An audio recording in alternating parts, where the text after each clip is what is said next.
special for him. But then it's weird because then they shook two people's hands. You know, I just think if we can, we should just all get there. So we can't slide. Just so The reason we hadn't done that in a couple of years was it's where you to have to move it over on speed the other it side up of the because, point that you know, way. and I understand, but we also try to, I think it's okay. It's fine. It'll showcase Chef Freddy's talents. try to make sure that you were up there to him. Yeah. I won't care next year because I taught them all. So. Well, this is my last class this year. What was it? You know, the one we had this year. Oh. Seniors, what's your other class? Really? No, I thought you had Dylan's grade. Done? Well, Yeah, you had like two more. You had the year after Dylan, I thought. Juniors and sophomores. Because I know you had Dylan's class because I debated about requesting you, and I was like, no, I'll just trust the school to put him where he needs. Who you got her? No, you didn't get her. Oh, weren't you pretty unhappy with whoever? It was rough, but it wasn't entirely what was going on in the classroom. That was completely My grandkids start school tomorrow. wow. did you open the call up? A lot of people started today. My little granddaughter Really? Thursday came Yesterday. That's cute. Yeah. Yeah, Yeah, it is. take out pictures. Well, no, it's tomorrow. No.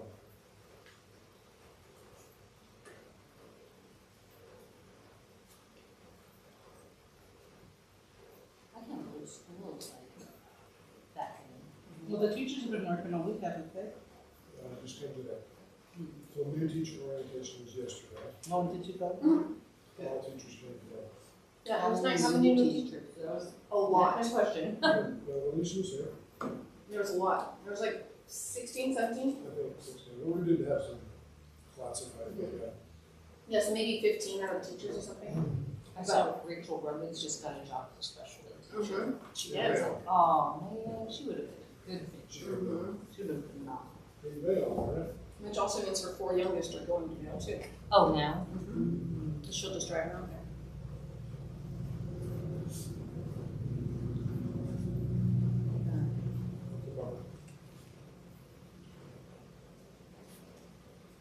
And did we hire an English teacher? Yeah, that was a bit of a saga, but we did. Did, Eric Deanna. Oh, good. So, and so the principal, the high school VP and principal, should we reach out to Megan? I said, you can reach out, but she's got a job.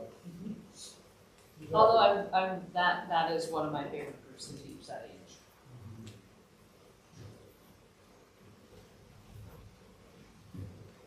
who was the man teacher that was there when high school was there? An older guy who moved to teaching. This is why I gotta go with her.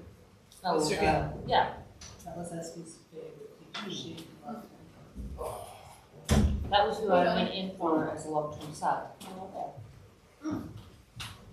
Dinner's amazing. You should try it. Hey, buddy. Hey, how you doing? So, the camera's live, everybody. What's that? We're live on camera, that's why.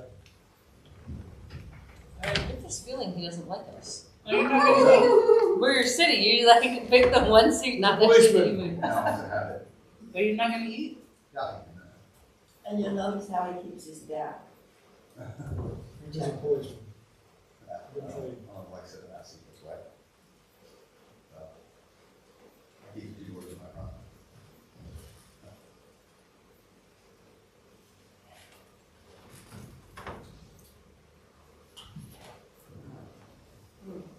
That was delicious.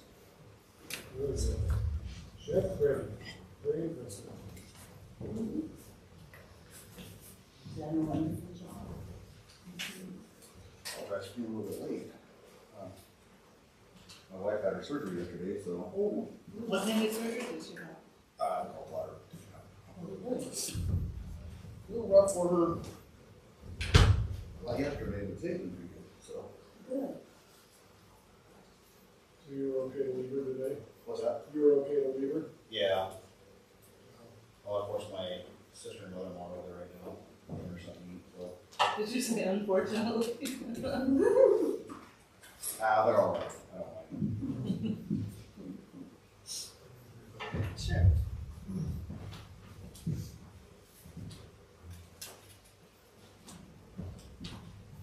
Well, Jeremy might be late or he might not come. I said I had heard. Who's that? from him. Jeremy I haven't heard from him.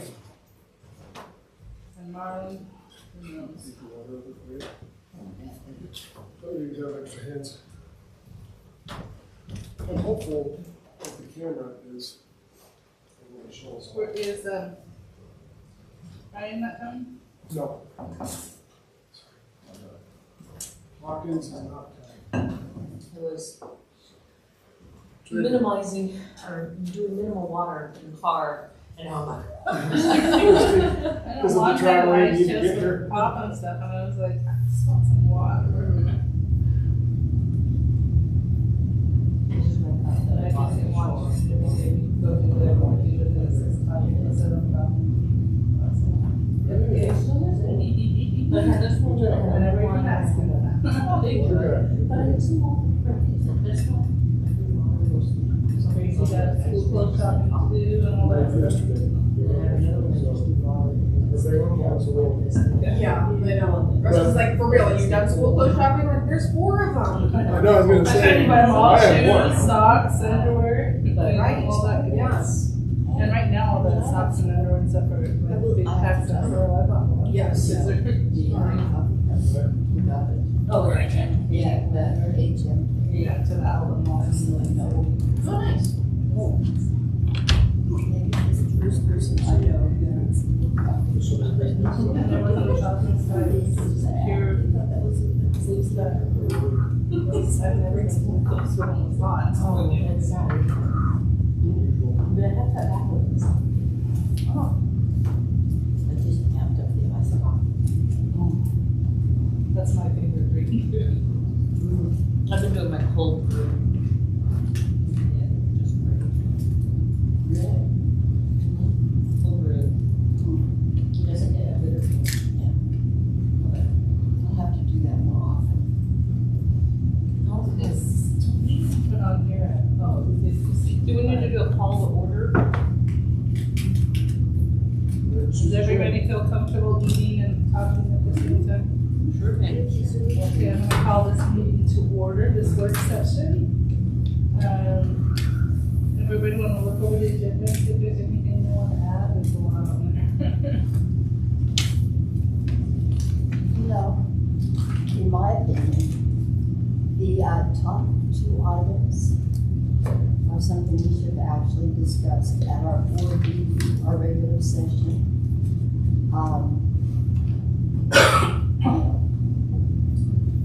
That's concerning, because it makes our meeting a little longer, because those are pretty encompassing. Well, Megan, kind of is starting, it's not finished, it's just a draft, am I correct, Megan? Yeah.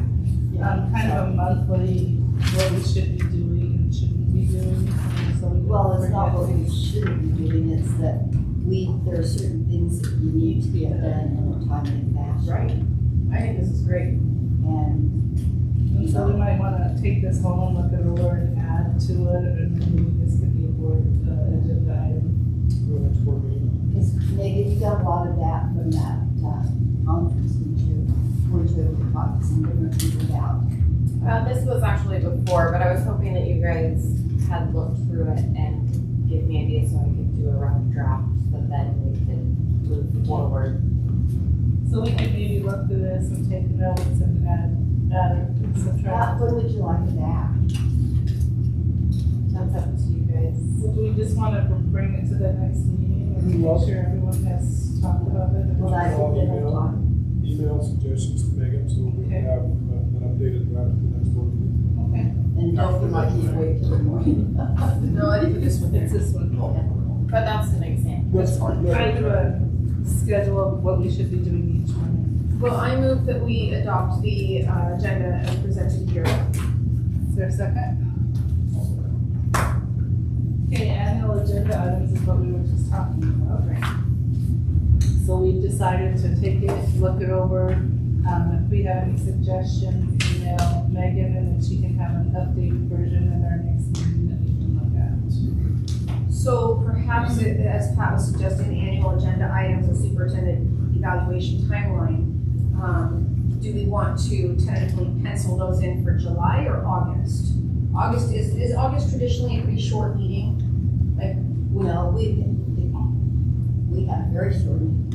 right, Yeah. but so if there's going to always be time, maybe that's a good time to be able to put those two things on the August agenda, because there will likely be time to talk about that. And That would be my also, suggestion. also, there is a time when Darren needs to come with his new goals.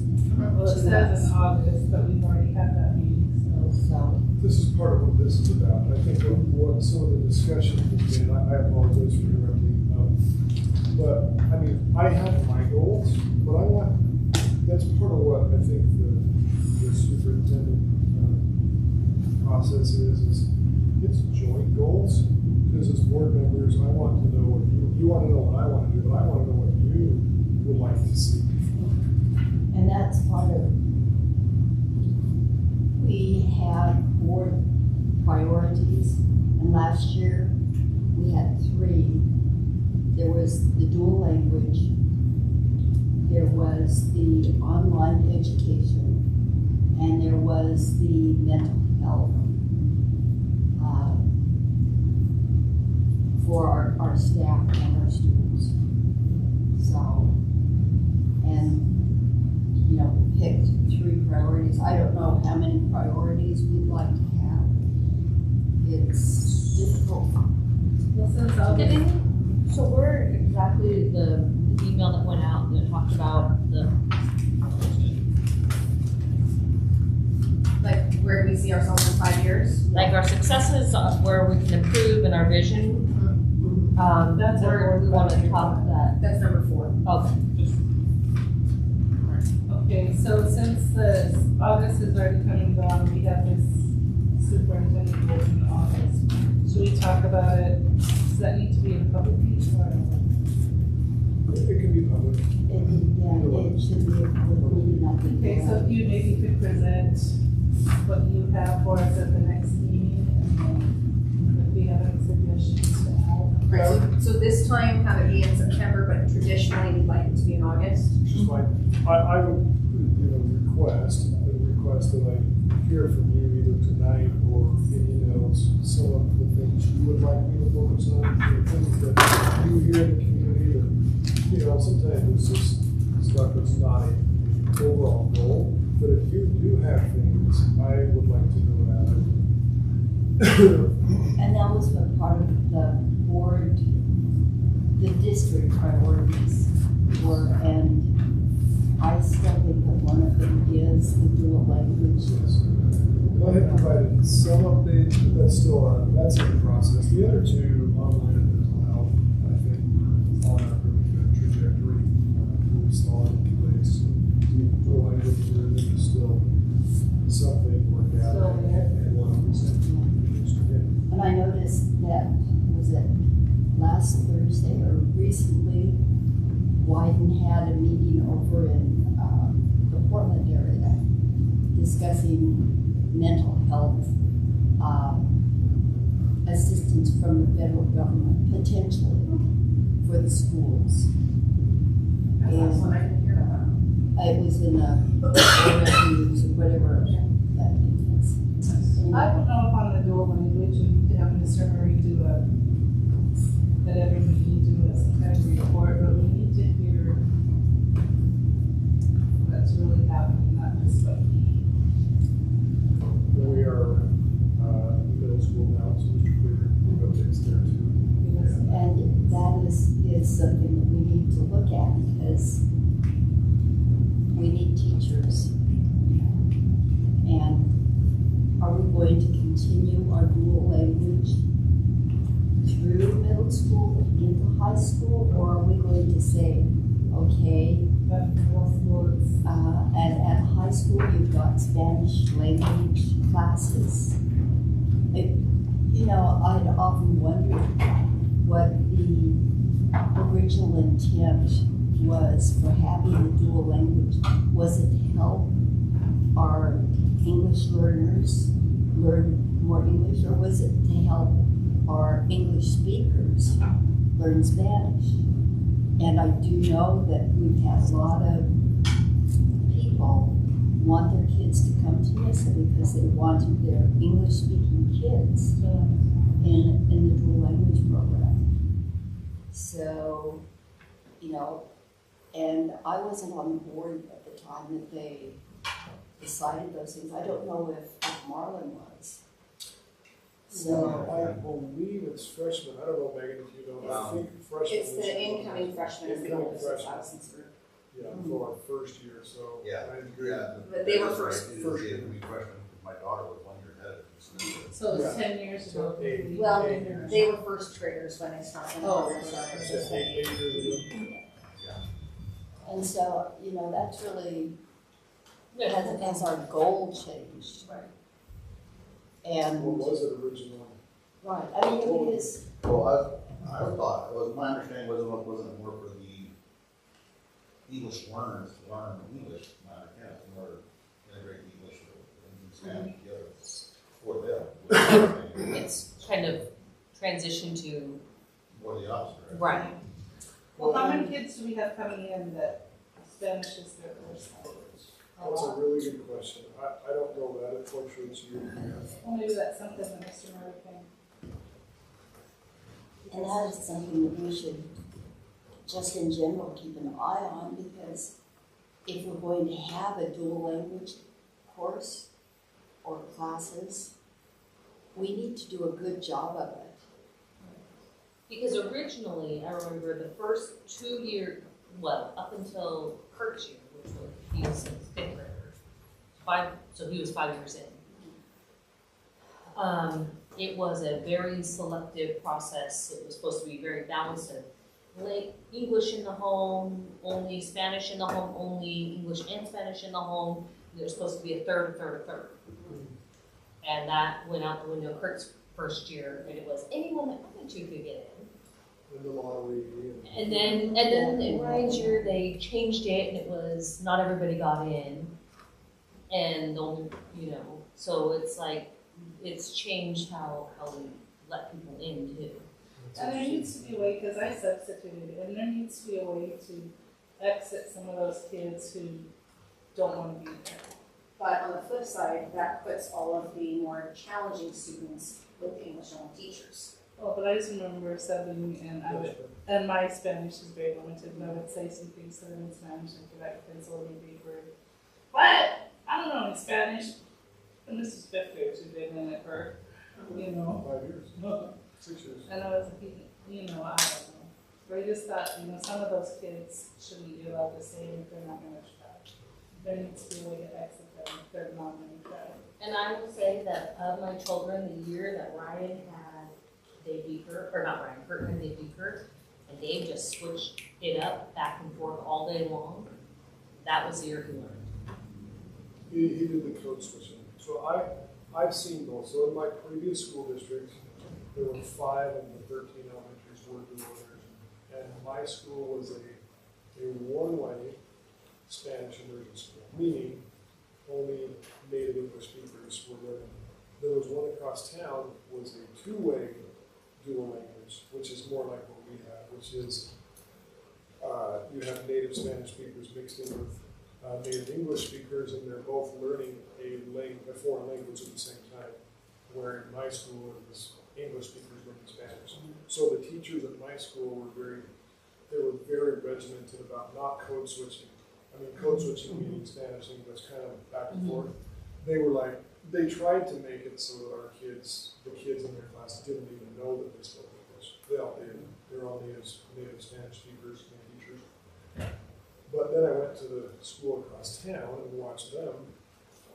And those teachers, the kids knew all along, yeah, you speak Spanish, you speak English, back and forth, all day long. It wasn't like, oh, in the morning we're only Spanish, and in the afternoon we're only English, like my school. And it was interesting what you're describing with Dave Beaker. And I don't know, I wasn't there long enough to compare what's the best, but it was really interesting to learn those differences. Depends on if we're trying to get the English speakers to speak Spanish, or if we're trying to do it both ways. The I answer think is yes, we are. that's, well, but I mean, I think that's why, that's where I think the difference is.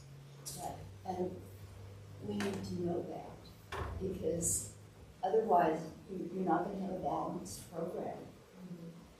Well, the problems that have always existed still exist. For example, I got a call yesterday from a parent, very upset, and just moved here from a different school district for the fact that they wanted their child, they're a Spanish-speaking family, they speak English and Spanish at home, but they want their child to learn Spanish. Kindergarten. Did not get in the lottery. They moved here, right? They moved here. And I don't know, I talked to Mr. Murray about it, but I don't remember the third, so that's something I need to check into. But they didn't get in, and they're down the waiting list, about 8 or 9 on the waiting list, and so, It's not looking too far. I asked Mr. Murray, how often does the number 8 or number 9 person get in, and he said, I don't remember that they did. Well, and you know, this is one of the drawing cards of attracting students to Nyssa. And, you know, I hate to jump ahead, but on my vision of where we should be in 5 years, and I took this from you, Oh. it's that we should be the most sought after school by parents and families for their students. That we should be the most sought after school. You know, have people want their kids to go to school here. And there have to be reasons, because all the schools around, I mean, you know, with the Oregon system, you can, you can pull from other districts. And if a parent wants their kid to come to Nyssa, you know, that's where I think we should be. Because it says, number one, we have the best teachers, we have the best staff, we have the best curriculum. We're the safest school. You know, all those things. We're not a private school, we're a public school, but we're the best public school. And that's where I'd like to see Nyssa at. So what do we do with in a situation like this? Is there anything? So here's what I've noticed, and maybe you can ask Mr. Murray this number. How many of our kids that get in the dual language program, so they bumped out other kids, get out of the program within the first 2 years? Within the first 2 years, because I know there are a lot of kids in Ryan's grade that are not in the dual language program that started with him. And there were a lot of families that pulled their kids because they didn't get a spot. Right. So we have people who say, I will pull my kids if you do away with the dual language. Or if I don't get in. Well, they say, if you, at one time the board was saying, let's do away with it, because there's a problem with it, right? Yeah. We've had a lot of people, including long-time Nyssa people, say, we're leaving because this is a very important program to us. And then you have what you're saying is people leaving because they didn't get in. Right? So. And then 2 years down the road, they have the room for them because these families weren't committed to. So for the kindergarten, how do they decide who gets in and who doesn't? Lottery. Like, just put all the names of all the people who want to do it and go. I thought it was also weighted in some ways if you were siblings. I'd have to ask Mr. Murray. Yeah, Because that's what I was siblings in the told. That's what I was told. Probably. That was what I was told was why Ryan got it, was because they have siblings in the program. So I asked Mr. Murray, there was an incident a year or two ago. I don't think it was my first year, so 2 years ago, at least, where a family who are taxpayers in our district got bumped by a family who's not in our district, is here on inter-district transfer. And that was very upsetting to some parents saying, well, we're taxpayers. These people's taxes are going to a different school district, and they got in on the lottery ahead of us. Like, how fair I is can that? see how frustrating. Frustrating. And so, the answer Mr. Murray had talked about is, well, once we accept them, they're ours. He isn't differentiating between taxpayers and non-taxpayers, right? That isn't one of the weighted things they put there. It is important. I don't deny that there's some frustration for families. It's like, what are the weighting factors that we put? That's the question. but are we always following that? So obviously, we don't really know what the parameters are. I mean, we've thrown things out, but we don't really know. I think we might not be getting specific answers because we're not asking specific enough questions. That we need to say, we would like a quarterly report of these things. We want to know how many students are in the program. We want to know the test score averages for these students and how they compare to the English-only learners. I don't know that we could get that quarterly. No? Oh, okay, We annually? could get progress data, progress Well, I monitoring. just,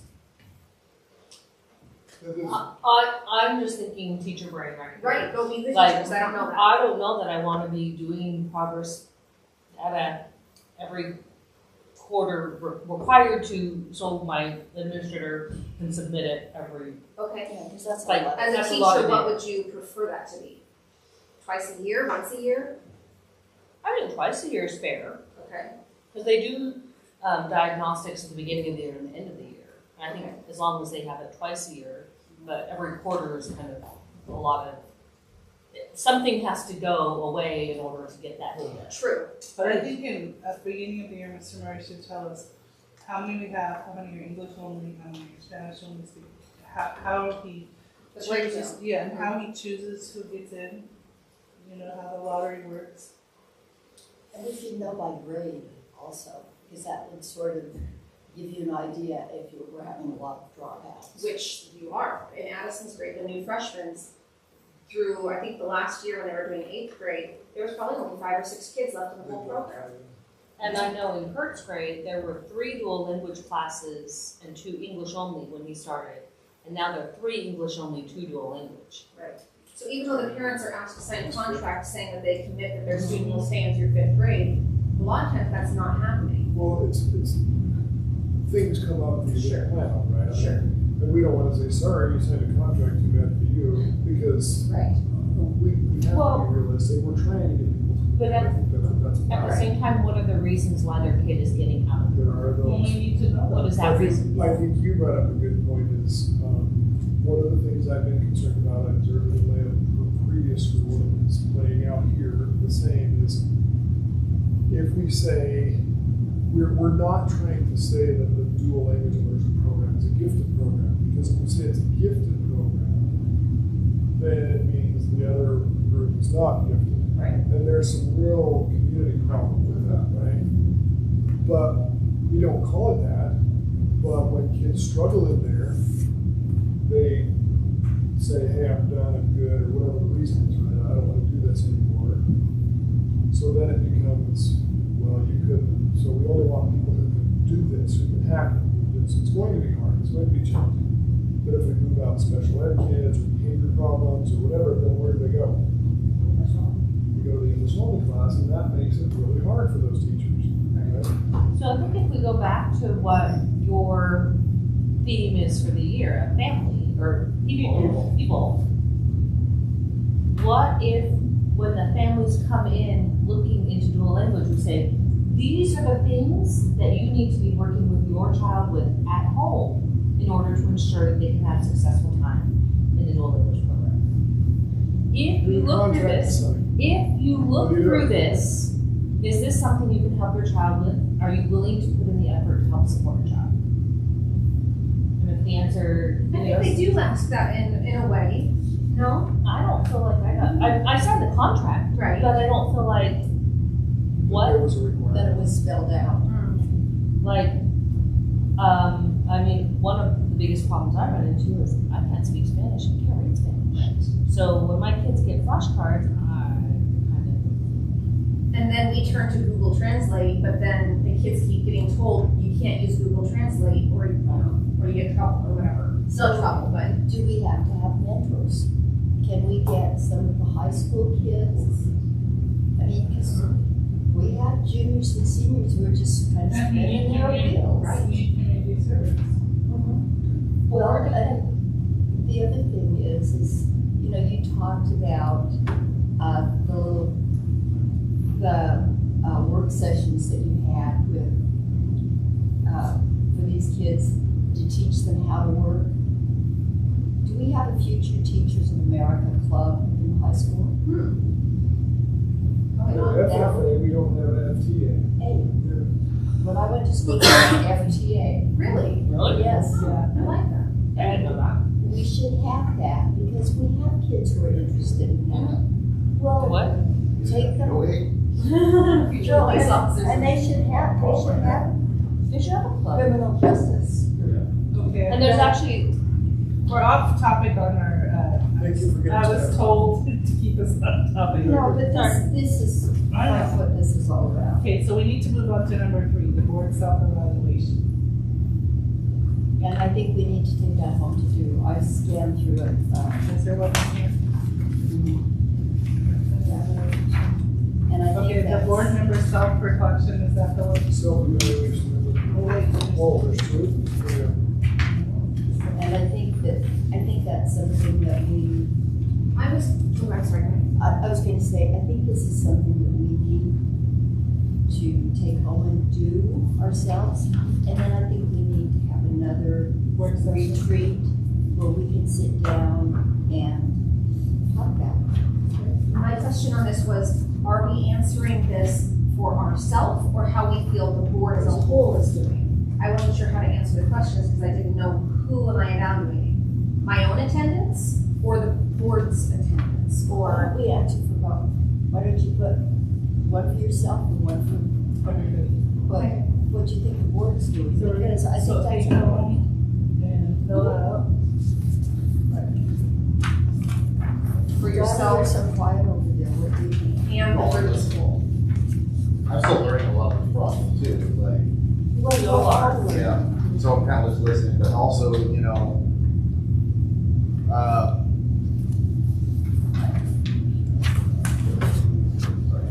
Okay, so we'll take home the board self-evaluation, fill it out, and hopefully we'll have a work session.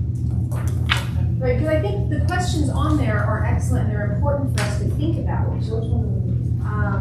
Well, there's actually 3. Well, let's make sure we're all gonna do the same one. Well, right, there's the single page, there's the other one that has the squares on it, and then there's another one that talks about the self-evaluation form, but then there's like the needs improvement, the remaining outstanding. so what if we did something like this simple one is we do it for ourselves. Okay, And then like this one, we do as the whole group. okay.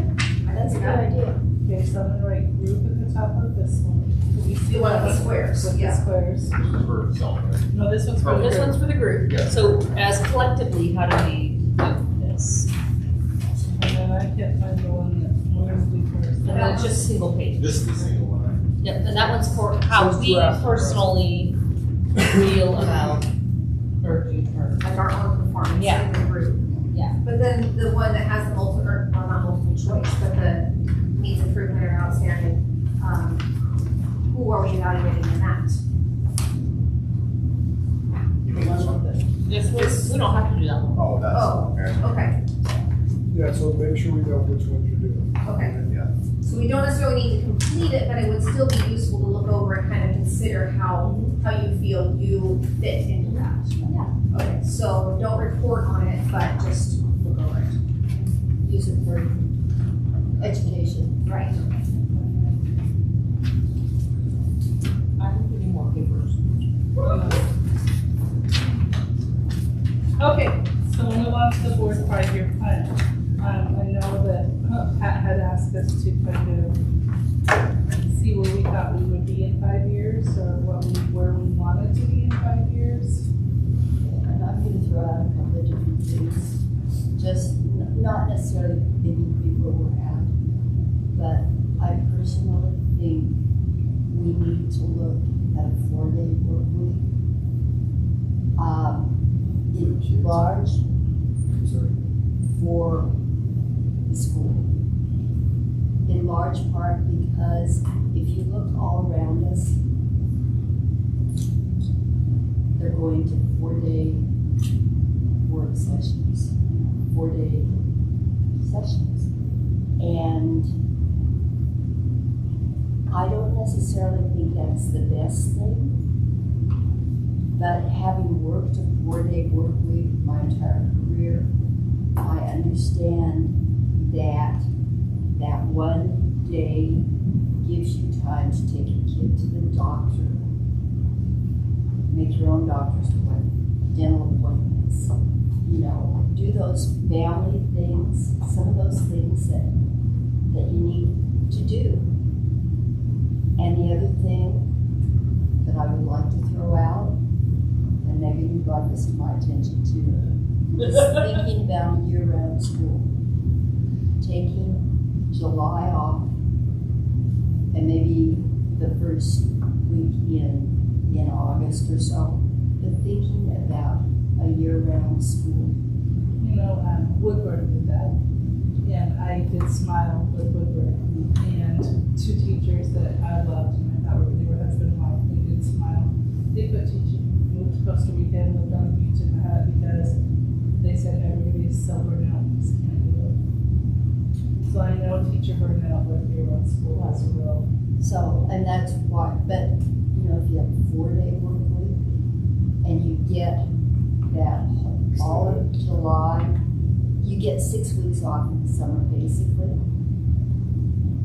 I can see It's- pros and cons, yeah, you know, and- kids like multiplication facts, you know, they don't use them for 3 months and Right. forget. But then I also know that a large portion, you can probably tell us how many of these, especially the little kids, their parents don't have enough food to feed them. They go to work and the kids are left home alone on Fridays. And there's not a lot of childcare in this town. And I recognize that, I'm just saying. I'm just I worried think about it's those little something kids that that we need you probably know.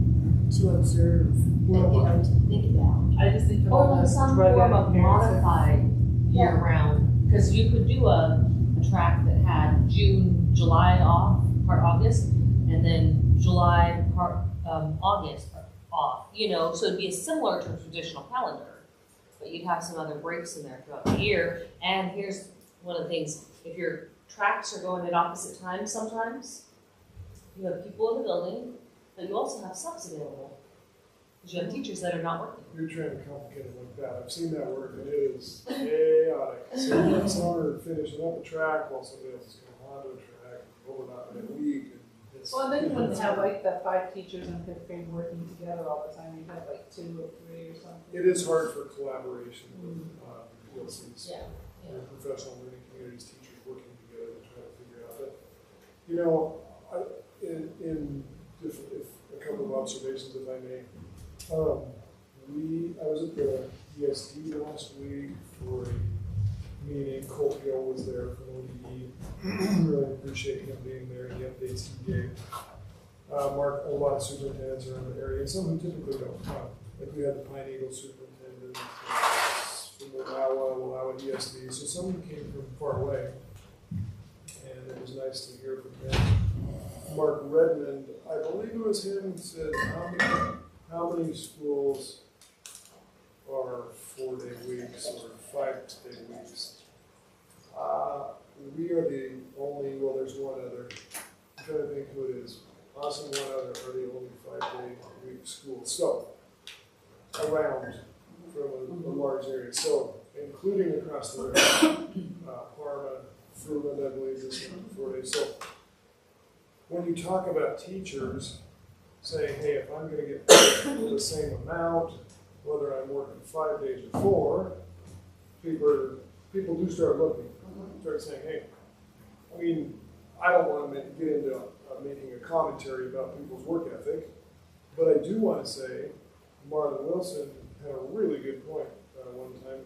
I'm sure you all remember it. He said, listen, I don't have a college degree, and so I work what I work, and for a lot of these kids who are coming through, not going to have a college degree either. Not that a college degree says you're working a 4-day week, but typically the labor jobs, the not college degree jobs are at least 5 days a week. He said, so are we establishing, do we give in and do it because everybody else is doing it? We're having a hard time competing with teachers and maybe kids leaving. Do we hold the line and say, we're going to hold the line because we believe it's right for kids? I don't know. I mean, I'm not saying one way or the other. It is We're one of very few. We're So do doing it those still. other schools have like meetings on Fridays, or are the teachers completely off? It's a mix. Some of them have, it's totally off. And that's why I said, it's something we need, I think we need To to consider. look at and to consider. Because if I were coming into the teaching world and saying, oh, I can work 4 days a week for, for $55,000 here, and I can work 5 days a week for $55,000 there, where do you think I'll go? Right. So I'm All just saying, things being equal, right? these are things that we need to look at. We need to be a little bit innovative.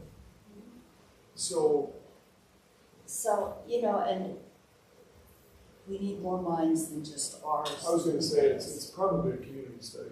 It's a community study, but it's a study, I think, that needs to come from our staff. They need to think about it I think they and spoke come loud out. and clear that they want a 4-day week. Yeah, well, then they need to come out and say, this is the way we can, how it will help our So students, then how they we just can make the it day work. longer on Monday through Thursday? Days would be longer, or a year would be longer. So I think that's what you're talking about, the Yeah. extended year, because you either do a longer day, or you do a longer A little bit of both. And if, From law enforcement side of the lake, we've done studies and studies on longer shifts versus shorter shifts. Hmm. And a big thing, because health and wellness of officers and stuff is a big thing, especially right now. Burnout. Officers, not burnout, but health, I should say.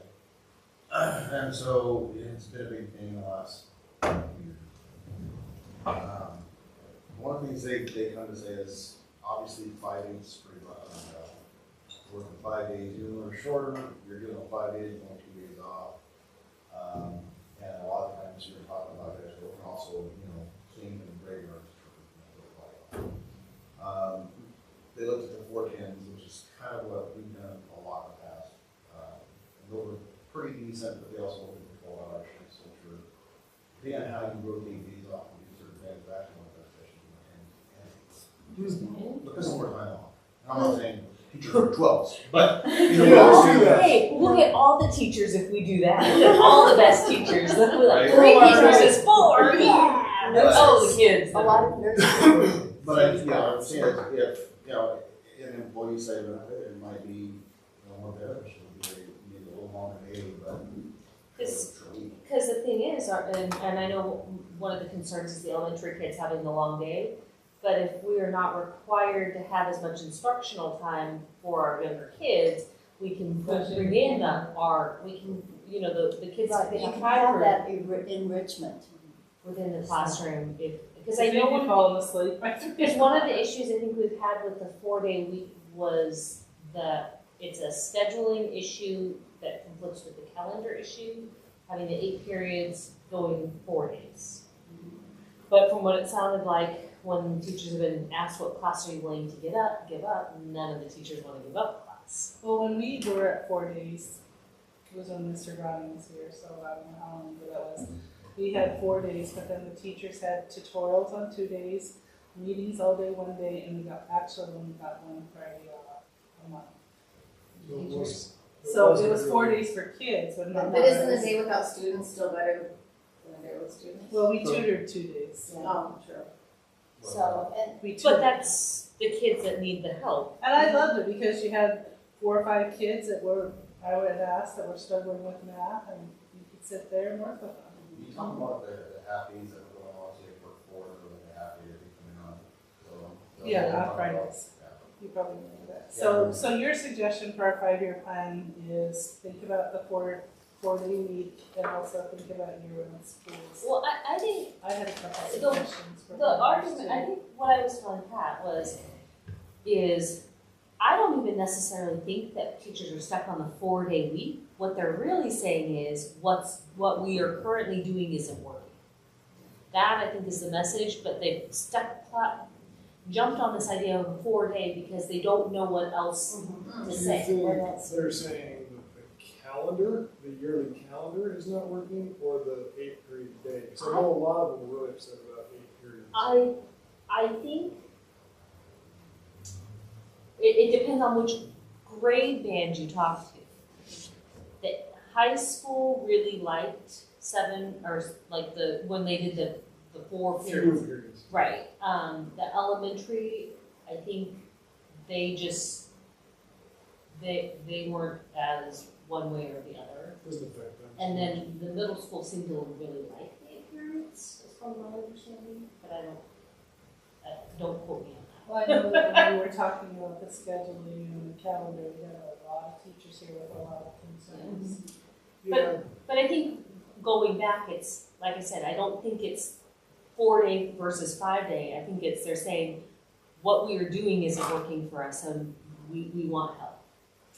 yeah, everybody's opinion matters, certainly. Just we all understand that there's no way to meet everybody's opinions or needs or wants, and so our community matters, our teachers certainly matter. Basically, we all exist for kids, so that's, Yeah, the and big it's question students. is, what's best for kids? Right. And there's debate about that. You know, we try to gather as much data and information as we can. Is it best for kids to do a shorter day and a 5-day week? I mean, I'm kind of interested to start looking across not just the river, but Vale and Harper. They've done it for a long time. Jordan Valley had a long time 4-day school, I think, because they're ranching communities. You know, I don't know if they're all intact families. I don't make that assumption, but they are ranch families where the kids are home and they're working and helping. We don't have that demographic here. It's a little different for us. Some are ranching farming families, and most aren't. So I guess the other thought too is how set are we on the way we do our calendar? I mean, how late we go, how early we start?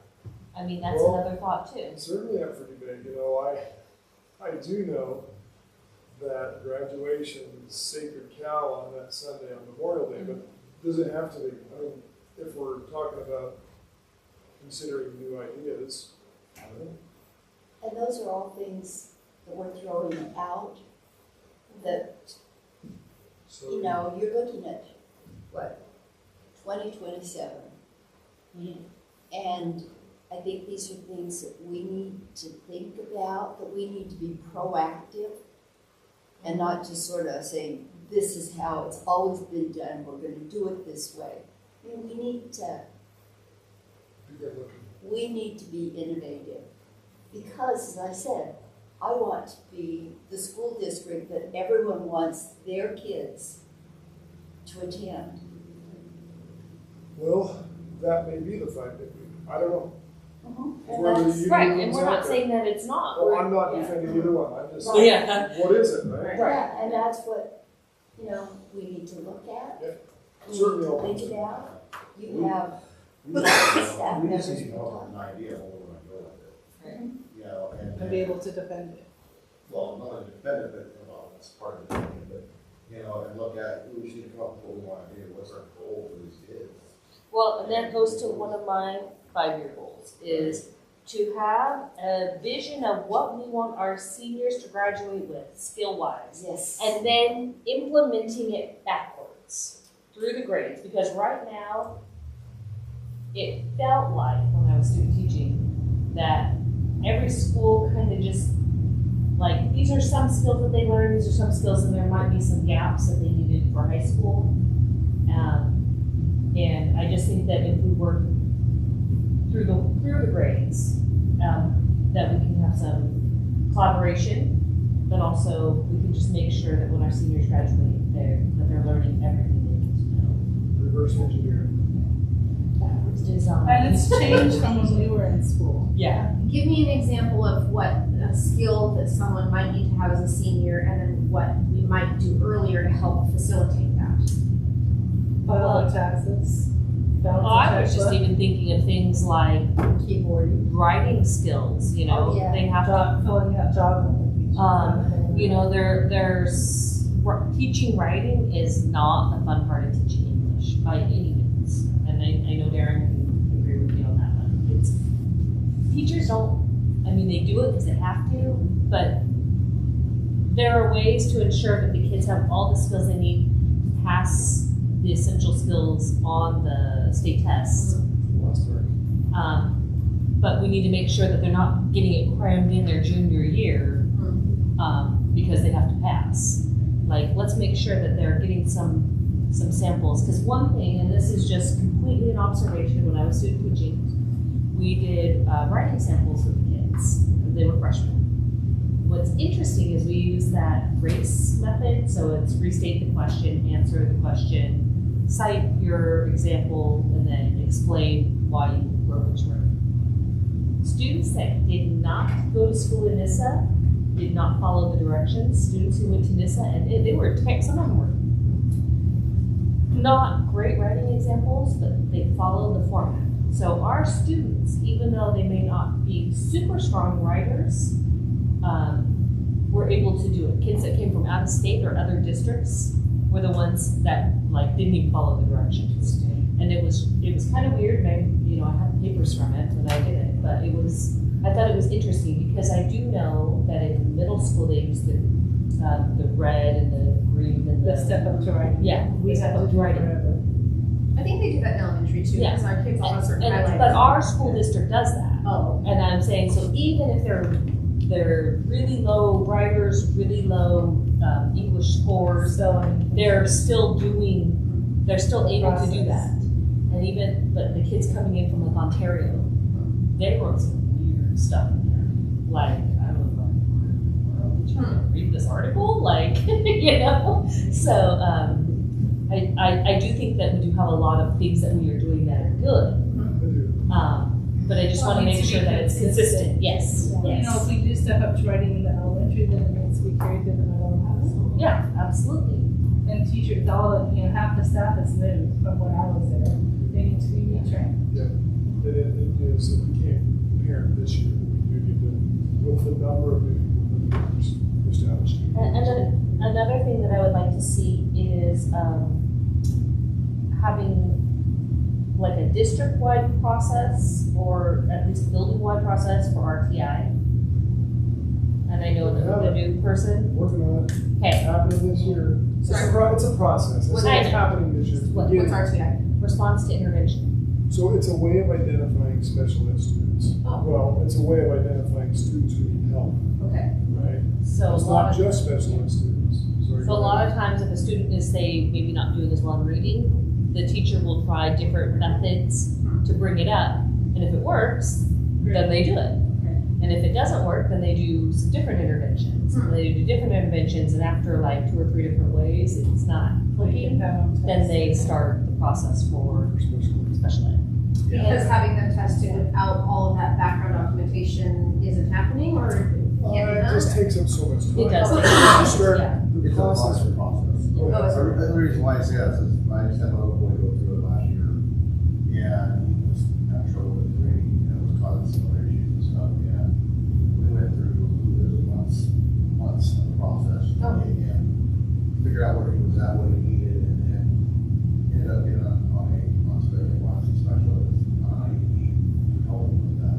And it did. It created pretty neat to go along with it, but yeah. But it's a huge process, because a lot of times what happens is the teacher goes, oh, this kid needs help.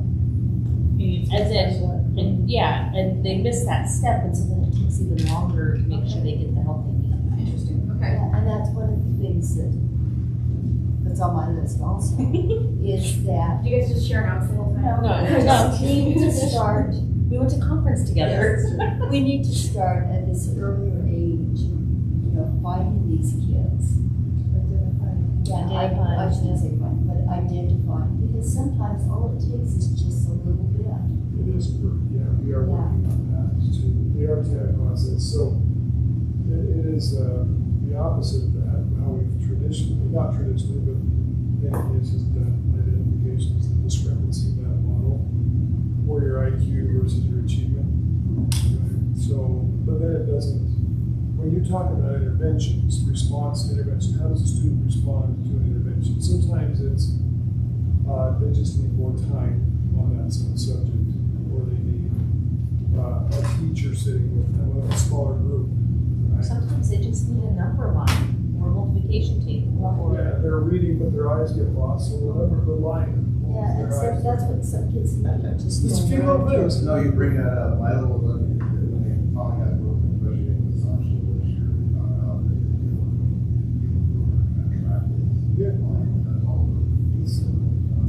It's a big deal. Yeah. Actually, what we used to do, what I saw work a lot, is those see-through, well, they're see-through. the transparencies. Transparencies. Yeah. You draw a line like this line right there, and that actually helped the kids, just something simple Yeah, as that. so they're not It's distracted by all this other Yeah. stuff. Because it They really don't is see the intimidating to full see a page of page it. of And words there for is something. a Google Chrome extension that does have that for websites.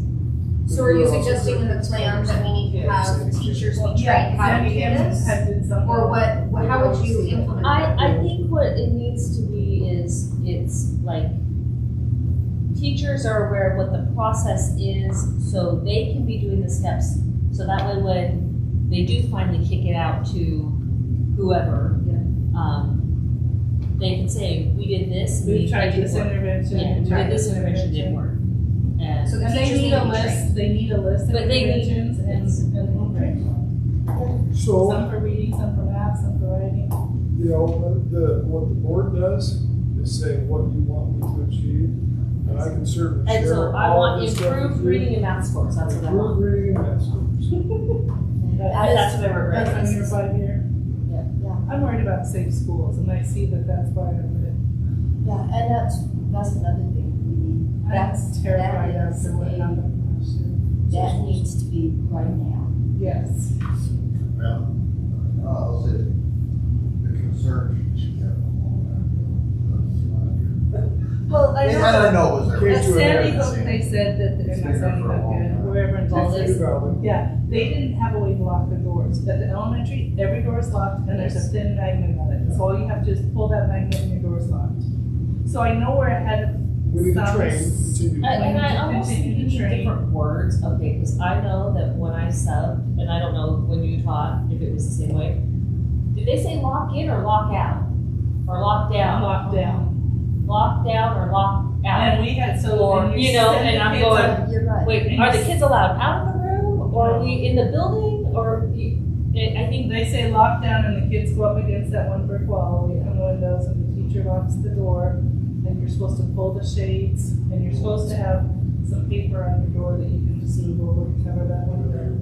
But perhaps a new term might be beneficial. because, yeah, what the two are very similar, but they mean different. They're still the process, but it is a little There's two bit. different commands. Well, yeah, it needs to be. And especially when you get the kids that are just talking and you hear something come over, you're like, I don't know what that was. No, they said it very loud and very clear. We are on lockdown. Lockdown. I mean, they would repeat The it. important thing is that we rehearse it. About that is it's alarming, right? It's alarming to kids. We've done it before in schools where we did tell parents. We've done it in schools where we didn't tell parents. Kids went home and the parents called up and yelled at us about it. Because I'm like, well, you know, we don't need to alarm people, but the fact is, Practice. You people need need to- practice. I don't know if you heard, there have been schools that have done practice with active duty shooters, or active shooters with blanks and didn't tell the staff. Oh my goodness. And, Well, and I saw Boise do We'd some never do practicing. yeah, well, I know, it was like, I heard that. So I just saw it in Boise, they did some practice with the police officers. Yeah, we got somewhere to try to come up with this year. we've been working with Donnie a little bit. Yeah, we wanted, I would love to do it. I know the middle school, the way it was designed is fairly safe as long as we can catch them. But what do you do when the kids are outside at Yes, recess? no, or- right? It's always the uncontrolled areas, right? The open And areas. those are things that y'all need to think about. And, you know, your staff needs to be informed. And Johnny, is anybody at our school, and you'll have to tell me who, but is anybody happy, like the secretaries or the principals or? Yes. Well, you just know Well- either, do you? What's that? You don't know either always, do you?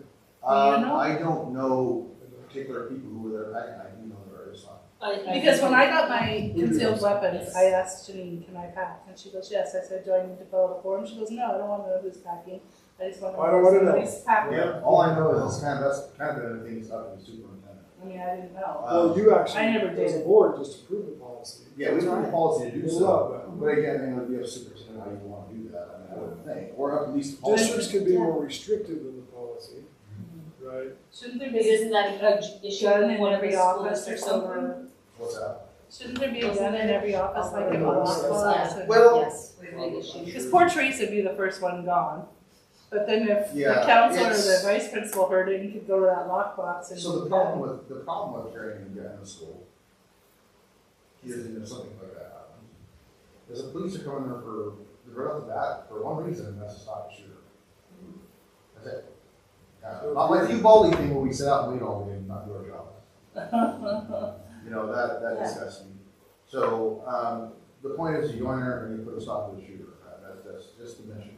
It is it. But if you have multiple people holding guns, You don't. you might not know who the bad Who's one the good is. guy, who's the Well, that's bad the thing. guy? It's not Well, gonna then I would matter. hope that they would know who the principal and vice Well, principal. Well, what if they were the one that's So holding you're the talking about a situation where you're gonna have Idaho. Malheur County Sheriff might be driving right by when they Investing, or yeah, you may have those folks, but you're gonna have Idaho, you're gonna have some people coming from People close to that Central don't Oregon.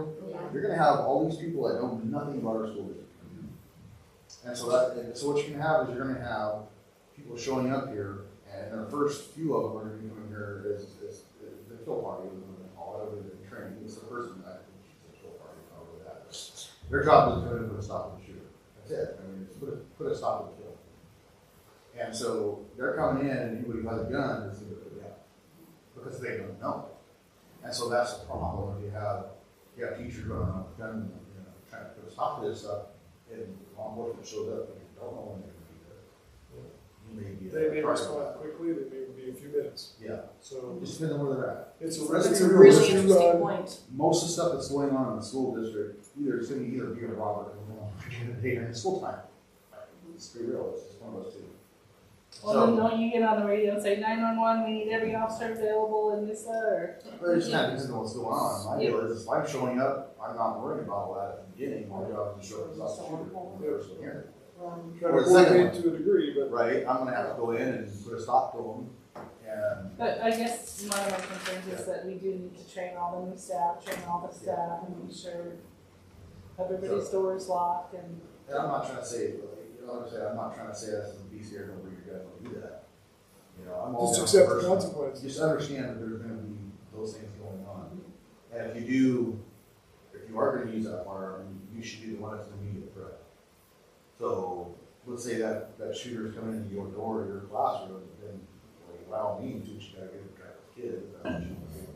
Right, and if you chose to carry it for that reason, then by all means, what you need to do, and be done with firearm. Drop it. Hey, let's just put it down whatever. and be ready for law enforcement to come in and shoot that. So- You put paper on the windows? We were supposed to To have, block the view. yeah. I know, but I was just wondering if, but that, there weren't like Yeah. magnets or anything they could stick No, over? the magnet was in the door, and we pulled the magnet, and then we were supposed to take that long piece of paper that had tape at the top and bottom and just scoot it over so it was over the window. So anybody outside couldn't see in the window. And then like when I practiced when Mr. Murray was our principal my last year, we had to stay up against the wall and stay quiet till he, with his key, opened the door and came in and said, okay, we can go back to work or whatever. So, yeah, you try to have a password that you say to Well, release he because, just came in, well, we had to stay until he came and opened our door. And it took 15-20 minutes sometimes. so, Donnie, I do know that there's differing opinions about it and it changes based on the latest incident, right? Well, when you say cover the window, that was wisdom a while ago, but then when the helpers get there, they can't see either. So, Well, Right. that's true. but, So, That's but the what we immediate had. thing is to protect. And we Yeah, had to first pull, we one were is- supposed to pull down the shades too, so nobody could see I inside. mean, I think I'm still more in support of covering. And the To reason being is protect. because you can't see what's inside. Right. And most often you're locking down because chances are that person's not. And I always had a baseball bat and told the biggest Lockdown kids, is to keep "Step them down out." like this, and if anybody breaks that window, you smack them. Unless there are, But, and part of the lockdown is because most of the room, those folks aren't gonna be in there. So you need to keep them out. So, So you're proposing, make sure we train the staff and do more rehearsals for the different sets of emergencies. now, all principals, we have instructed all principals to be, going over that in their staff meetings. To be And they rehearsing should that. even So we practice have- this week. Yeah, they are. They and will something be. to be mindful about there, is, and I talked about this a little before, is with the Uvalde thing, the shooter used the school home safety mechanism, so How do you, what do you mean? lock themselves in their own. But you have pry doors, or I mean, tools. Yeah, we got tools. Breaching tools, whatever you call them. Yeah, we're ahead of many other agencies, we actually have breaching tools that can do it and stuff. Doesn't necessarily mean to be as to all of them. That's why we want to get. Nor very quickly. But the middle school, But I'm not gonna be the guy sitting out there. Oh, when you saw that, it was. Or go out elsewhere, you know, it's just gonna be, we're gonna do what we gotta do, either we're all gonna be stacked up there along with the kids, or we're gonna be busting into this off with it. Is there any concern with the, like the kids being outside at lunch? There, especially at the elementary or middle school, there's no fence. Yes, what to do. People can just drive right up, you know?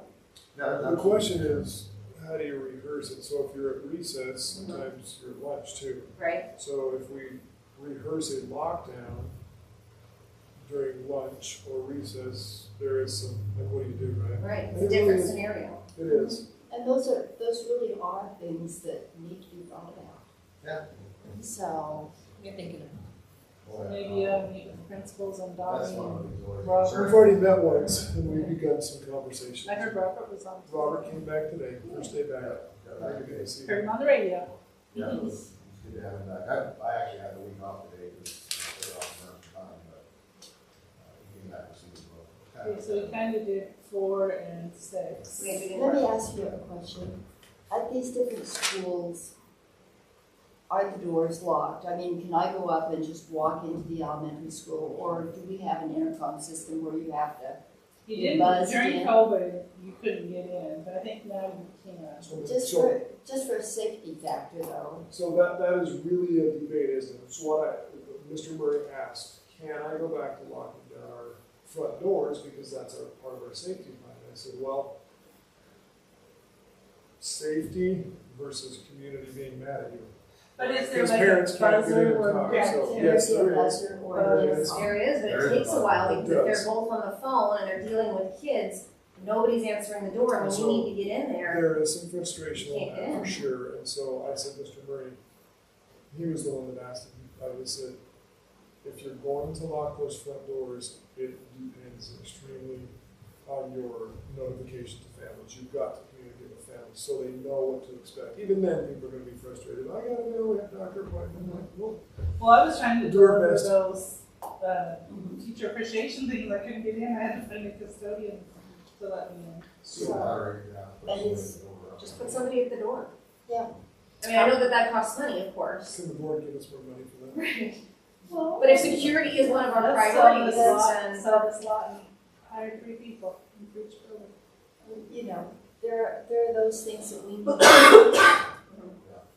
that need to be on our priority list. You know, and because I know my grandkids' school in Caldwell, I can't even get in. I have to buzz and And present that to you.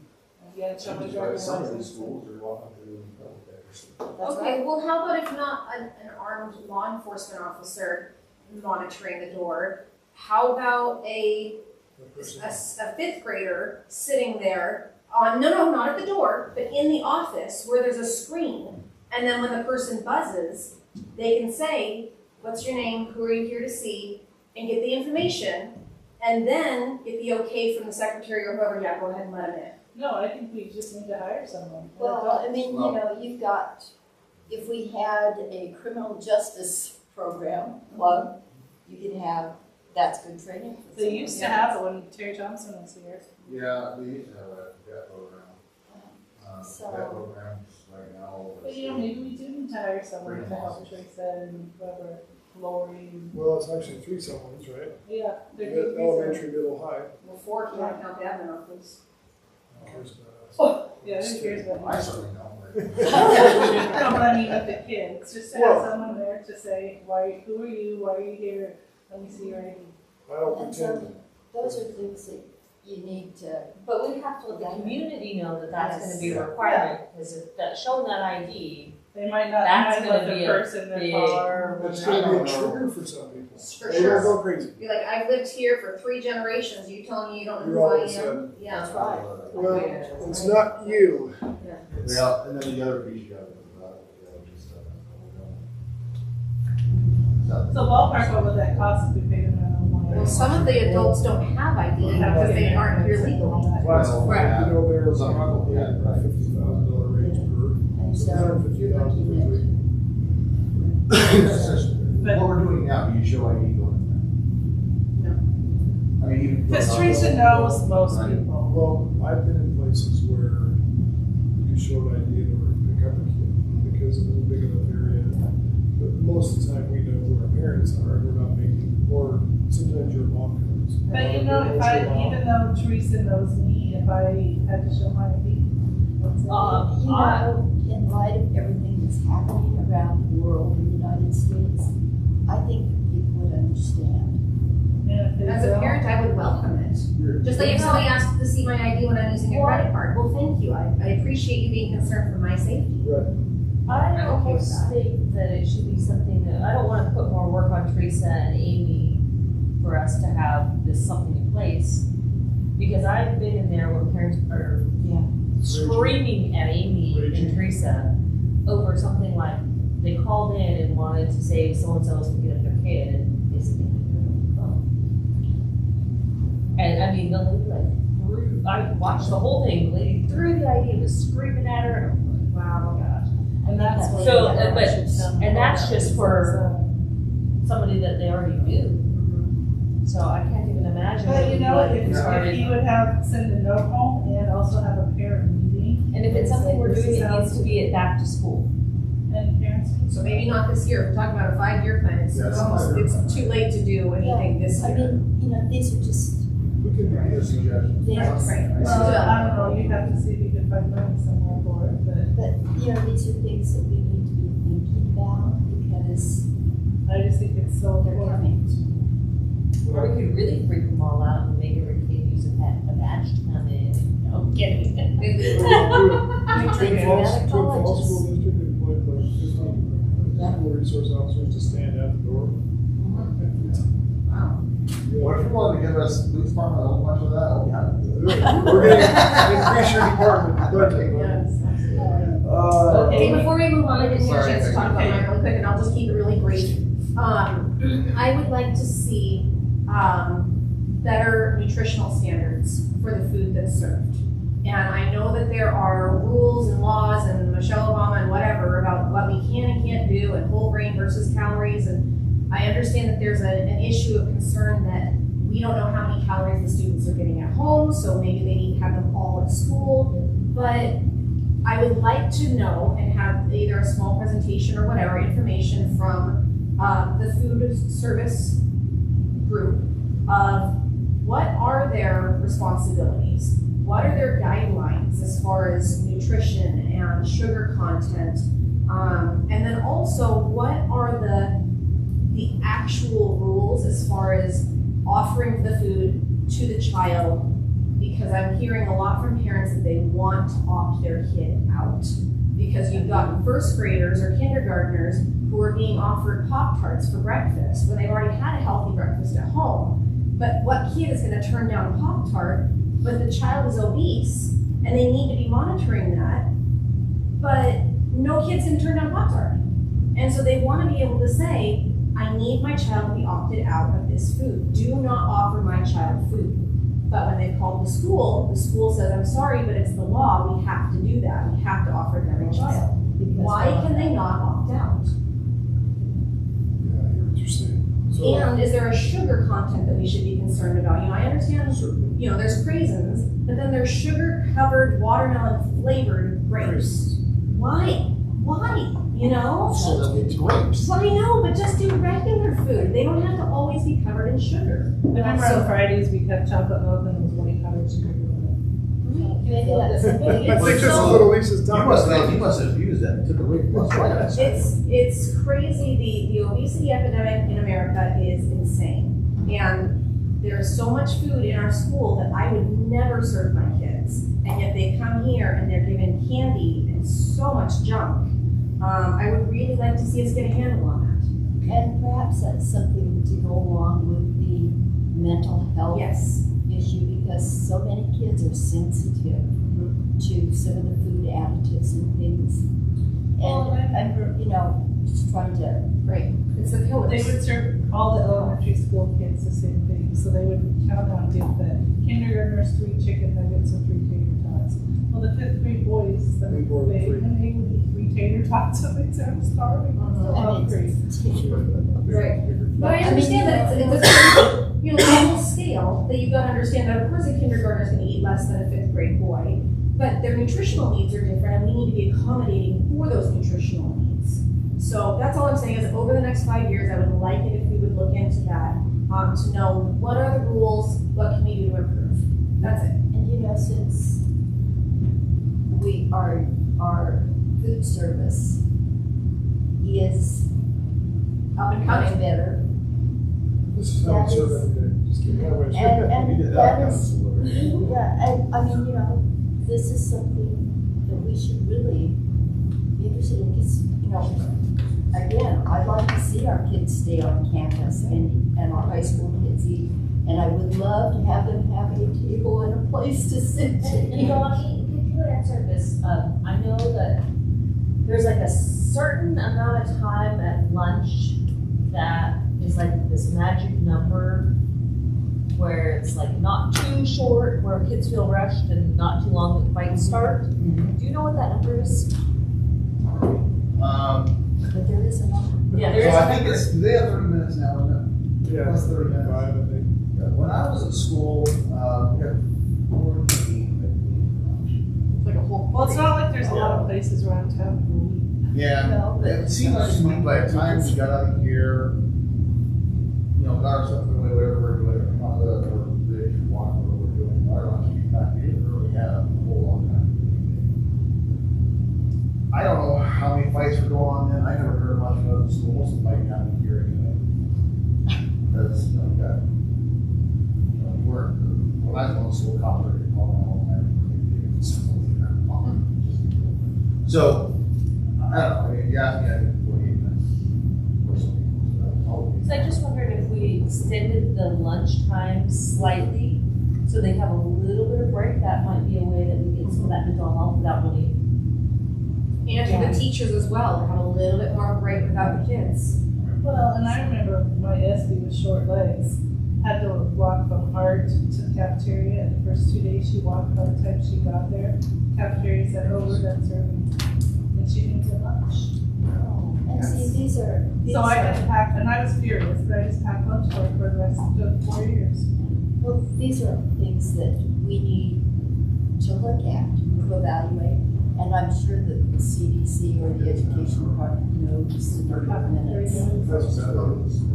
But see, even for the teachers, by the time they dismiss their kids and get everybody out, just like in the elementary, by the time you walk your kids to lunch, stop and go to the bathroom, get to your classroom to eat, and then you have to go pick your kid, leave for 10 minutes early to go pick them up, you go about 10 minutes of lunch. And so that's another mental health thing for staff. And that's, if you have the right number of minutes. And we that's would always another eat as a attraction grade for level, and that was teachers. our time to collaborate and So that was my thought, was that, focusing on the pillars of health, meaning mental health, you've got the nutritional health, and then physical as far as like exercise. And, I'm super excited to see what Mr. Tracy's going to do in elementary school. And I think we've got some really great people in the older grades too. And so I don't think that we're lacking in the physical department. We're doing a great job addressing the mental health. I love that we have Mrs. Rob. I love that this is something that we're moving forward with. So kudos to you, Mr. Johnson, for making sure that you see that priority from us and you've been acting on that. So thank you for doing that. But yeah, nutrition would be the other thing I'd like to. And kind of piggybacking on that, I know that we have the sign that used to hang up over there. We took it down for photos and everything. I know, and it didn't it say like excellence in education or something like that? What do we see that as? What is that? What is that? What is excellence? That was It's our, excellence in Didn't education. that was our mission. Yeah. So, What does that look like to us? only person. But I think as a board, we should have an idea of what we consider to be success. Excellence. I have a little comment on that. Sure. I'm so great on my comments today. Instead of focusing so much on graduation rates, saying, 90% of our kids graduated, we should also look at placement rate, because a lot of our kids, maybe they don't graduate, but maybe we should be able to get them into the path they need to go on. And yes, it'd be great to have everyone graduate. But if this one student wants to be a welder or wants, help him get to that place, that placement. Can we help facilitate a GED? Does that still count as a graduation rate? No. Because if there's a student who we know is just not gonna graduate. The traditional high school is not fitting. Right, can we push them towards a GED and a skill? And we have, for migrant students, we have opportunities that they can access. And for And others, they have a modified diploma and all they that. do. So what we're trying to do, so there's a 4-year graduation rate, which is on time, and Sure. a 5-year. So the 5 years typically either they have enough time at Nyssa High to be able to finish that in 5 years, or they do a GED. So what I have really pushed for, and again, this is more money. Yet when I was here before, it's taken me a few years to get my head around this because, just things got sidetracked. with Well, COVID, yeah. surviving. But what I'm seeing is we've created an online school. We didn't really design it so much for our local kids, but some have chosen to participate. We still have the Baker Web Academy for some who wanted more traditional, a local tie to a local teacher, which is Mrs. Espin. But what we're finding is when we have kids who are struggling at Nyssa High School with credits or behavior or drugs or whatever the case may be, and then we say, what are the options for you? We don't have an alternative school because online doesn't work for everybody. Some kids it just doesn't work for. So Ryan and I have talked about an alternative high school. What happened to the one we had? Well, it was run for the ESD. I don't know what happens to it. I just know that Vail is in Ontario are doing their own. It used to be funded through the ESD. Of course, every school district contributed. So I'm looking into that because I do believe that what do we do with kids who it's not working for? They've fallen behind in credits, or we're trying to help them get on a path, right? A path of productivity instead of this path of hopelessness, right? Right, we don't want to just write them off. No, Yeah. because it really is hopeless. Like, oh my gosh, I'm totally off track. What am I gonna do? Work in the field my whole life? And that's the thing is that we have these kids for this amount of time, and we can get them on a path. And if they can, find that career thing, that they want, then that's a success for us. Because we actually talked about that in one of the sessions that I went to, Yes. about narrowing the opportunity gap. And they talked about, like post-high school opportunities for your college, to your college, trade school, military, apprenticeship, and workforce. And they just kind of like work through that from 7th grade on. Kids need to know there's options besides 4 years. That's right. And that's part of what CTE needs to be. And do we have a CTE director or? We don't. It's me that works with the ESD. Mark Redmond kind of runs it through there. We've coordinated with TVCC. We were there at that meeting. David Kohler, he was talking about, he actually just left. Did you see that? It's kind of a bummer. So we're trying to be reconnected. I mean, we felt like we were gaining some traction on it, and then he accepted a position to go to community college in Medford. He was working on the CTE and college credit of that pamphlet, so I don't have the pamphlets. They said they were going to give it to us, but I don't have the updates. So, but, we do need to be, it's another one of those things we need to be looking at is the CTE. Because not everyone wants to go to college. Well, frankly, Yeah. sorry. Well, right now, My brother didn't. I think that's, I don't mean to dismiss college, because college is really traditionally been the way to, but the fact is, right now, there's a big upswell of the CTE because plumbers and construction and electricians there are really making a lot of So money. whatever happened to that? Well, I think a lot of that is because college has been the biggest push of a number of years. So people in colleges now either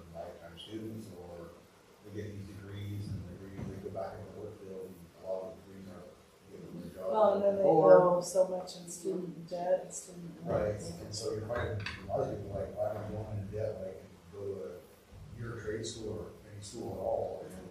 Chelsea's first year at the prison, she made more than I did my very last year of teaching. I have a master's degree. Yeah, so. I And mean, she that- started there's a out lot on of push for it right now. Yeah, and, you know, I have a nephew who does auto body, 60-something. and what he really needs to have are a couple of business courses. Because he's going to buy that business, I was gonna say, and, you know, that's what he needs. He's And- not in, you know, And as a board too, with the new math standards, we need to figure out what those tracks look like. Because I don't know if you're aware of the new math standards, what they look like. So, Dr. Johnson, my understanding is that the kids are required to take Algebra 1, is that correct? Then half a credit of geometry, half a credit of data analysis, data something, so like a statistics type course. And then 1 year of math that aligns to their career pathway.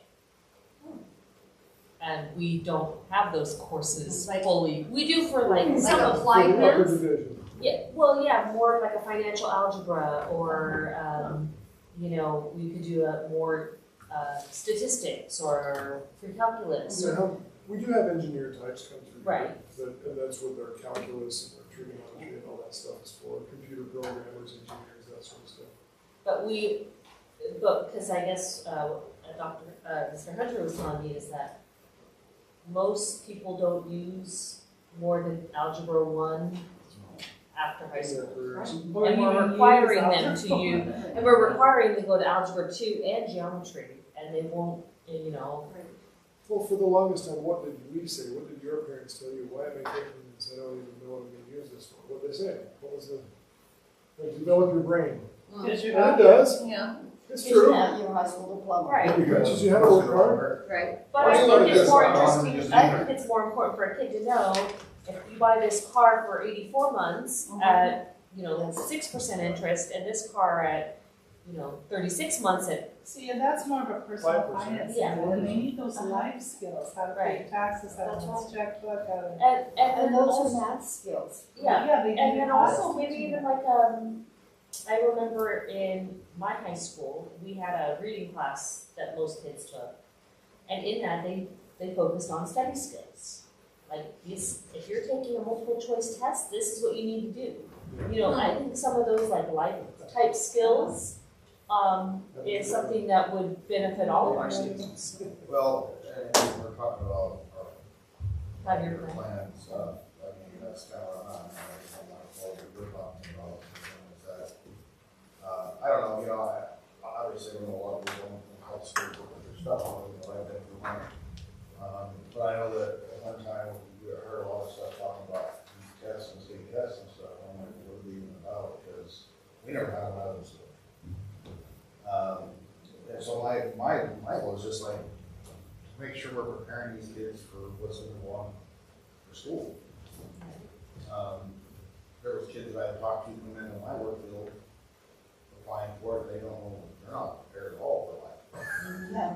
I'm Well, like, and what's to be what's able to life kids- here? We were at a restaurant this weekend, and this girl came in half an hour late, and the lady goes, "We're swamped, why didn't you call me?" "Oh, I didn't have my hair done." You know, they don't So watch some realize TikTok that, videos. that, you know, you have to be work on time, you have to call in. Well, That's my worry about the 5-day, 4-day week. Yeah, Right. A and, little bit. Right, no, Sorry. but I mean, you know, it doesn't really matter.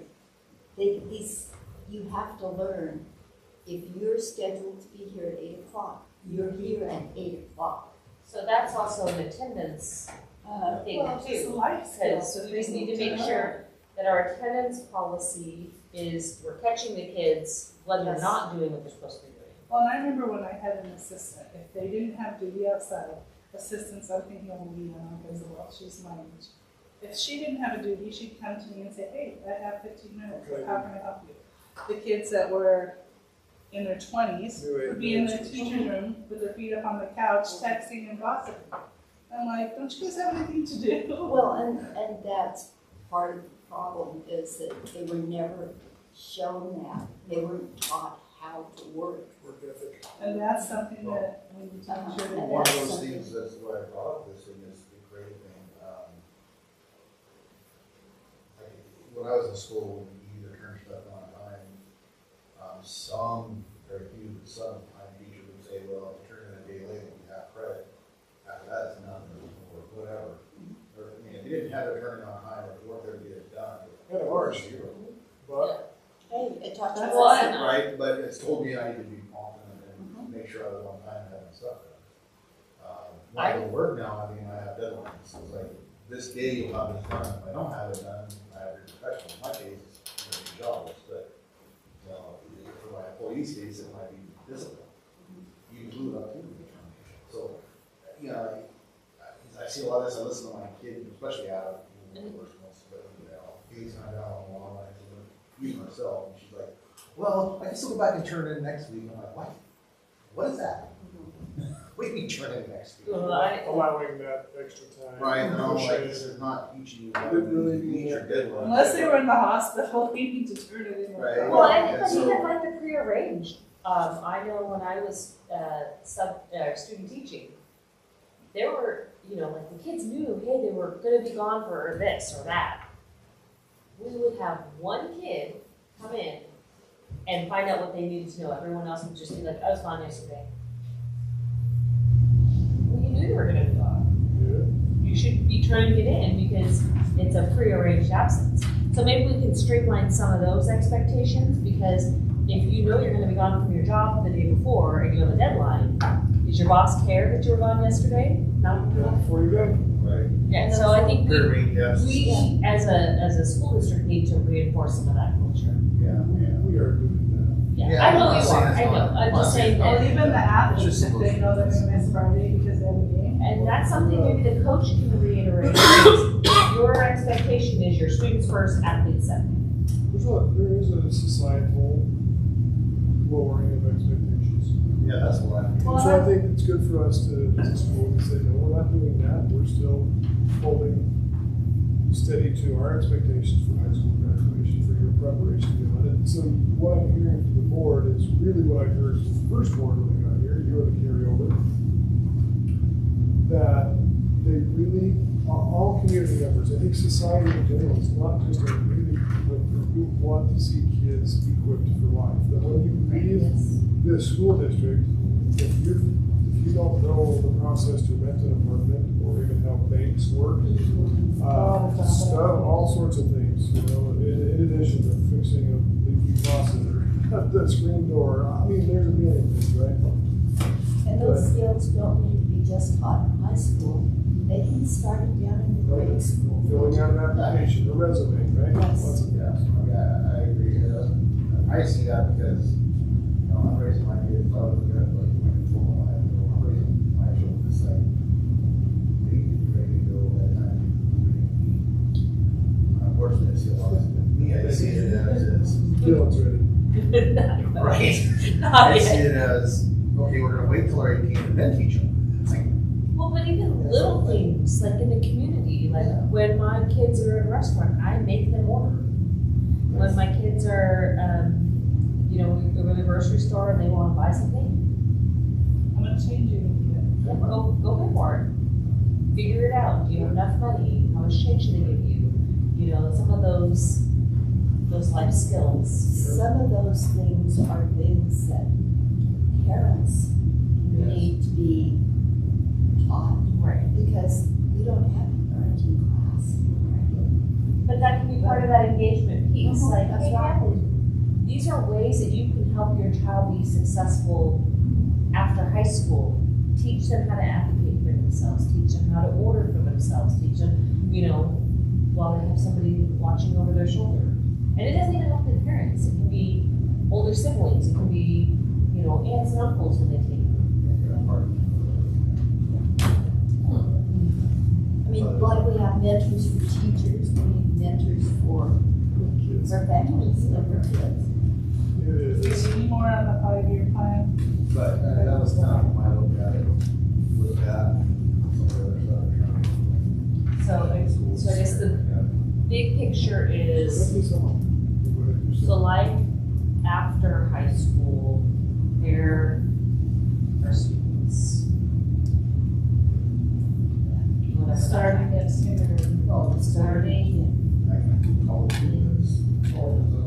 nutritional standards. Nutritional standards, safety standards. We want safe, healthy, mentally capable, Yes. kids who are prepared. Or prepared to work so we can have social security. Healthy, safe, Right. Yeah, this is We're all showing about our social fire. security. healthy, You're safe. not that far behind me. The healthy encompasses the food and the They're mental. focused on their future, so what could a word be for that? Prepared, like prepared for their future and whatever path that might be. Well, as prepared for this, we need to teach these kids how to apply for bank loan. Right. We How about a need healthy and safe future? Yeah. That kind of encompasses all those main points. Can I ask you all of you a question? I said maybe teachers and things, or a question. So I mean, obviously there's research out here. I haven't dived into the research, but it's something that teachers have debated for a long time, particularly considering our modern society in which we live now, that there is a debate about cursive writing. Teach it, teach it, teach it. Teach it. I am I say old fashioned, but I think it's more than just the old fashioned component. I think there's some brain eye. There is a connection. It's like. Mrs. McGee and I, the kids would come to school and they'd say, oh, we can learn cursive in third grade week, and we'd start on the first day. It's a big deal. They're excited about it when they're I know young. Mr. Moore does it. Coordination He's is really big on it. Yeah, and it's something they need to know. It's not. Because I know that a lot of, when I did my long-term sub job, there were a bunch of kids getting ready to sign their letters of intent. And they would, this is wrong. It's okay if I just practice my signature because I haven't ever. Because I've never done it. Yeah, and they're sitting there and they're like, oh, that's kind of, and they're like, just trying all these different ways. The day they're signing their, they should have a signature by then. Yes, definitely. Yeah. The other thing on the 5-year thing is I think we need to be looking at inclusion, equity, and diversity. That is We part have of diversity in Nyssa. Just kidding. Yeah, you're looking at it. And we're required to, by 2024 anyway, have a committee. But, Yeah. and there's a lot of changes in diversity from when we were in school. There is today. That's something that I can call it. I'm not all against it. There's good reasons for doing it. Obviously, there are good, for inclusion and diversity or whatever it may be. There's good for it, that needs to happen. Unfortunately, I think some of this used for other stuff. I think there's a Well, political component. but I Yes, think, not big scale. but, I mean, we have to have a committee by 2024, Yeah. September 2024. So, I think we should maybe kind of figure out what we want that to look like, and maybe get the committee going before we're required to, so that way if we're not doing it right, we can fix it. Well, I before remember in 5th grade, the kids, they didn't even know who was Mexican, who was white. I never heard any. Just friends. They were just friends. And then as they got older, of course, but it was just, I think that's one thing I loved, is they never. Well, I will tell you something. I remember when my son came home, he was in high school, he asked a girlfriend, to go to a dance. And she said, no, my parents told me I can't date anyone who has black hair. Oh, white people have black hair too. No, that wasn't that long ago. Wow. But I will tell you, that happened in Nyssa. And yes, it hurt. Well, and it's the parents, it's not the kids, because that girl probably had no problem with it, so. But I'm just saying, They learned it at home. Yeah. so, Okay. but Let's I, go to the bathroom. Number 5. But I do Lights. agree. So everybody want to take a 5-minute break? and- Yes, Sure. should we do that? Yes. Yeah. Yes. And then we'll go on to the audit, because I'm sure that'll take a while. But take a break, use the restroom, get something. Do we need to turn those flames off? I've wondered about it. It's really drying out. yeah, they might get a little. Turn them off, Megan. You just cover it up. Just Flip those things over. There's like a little lid underneath. Use Use like a, a little bit. oxygen. Just like you're putting the lid on a candle. Yeah, just flip that thing over so that it covers the flame. What did you say? Maybe use a spoon or something. You're nice and warm.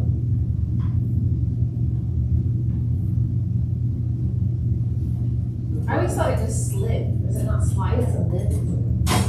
Well, that's your open head, so you gotta take that off a little bit. I'll let you get Let's Was there? Hold on, look there. I'm gonna go figure it out. Yeah, I think, you can open it up now. Oh, yes, you reach that. Oh. You gotta lift it off, lift the top off.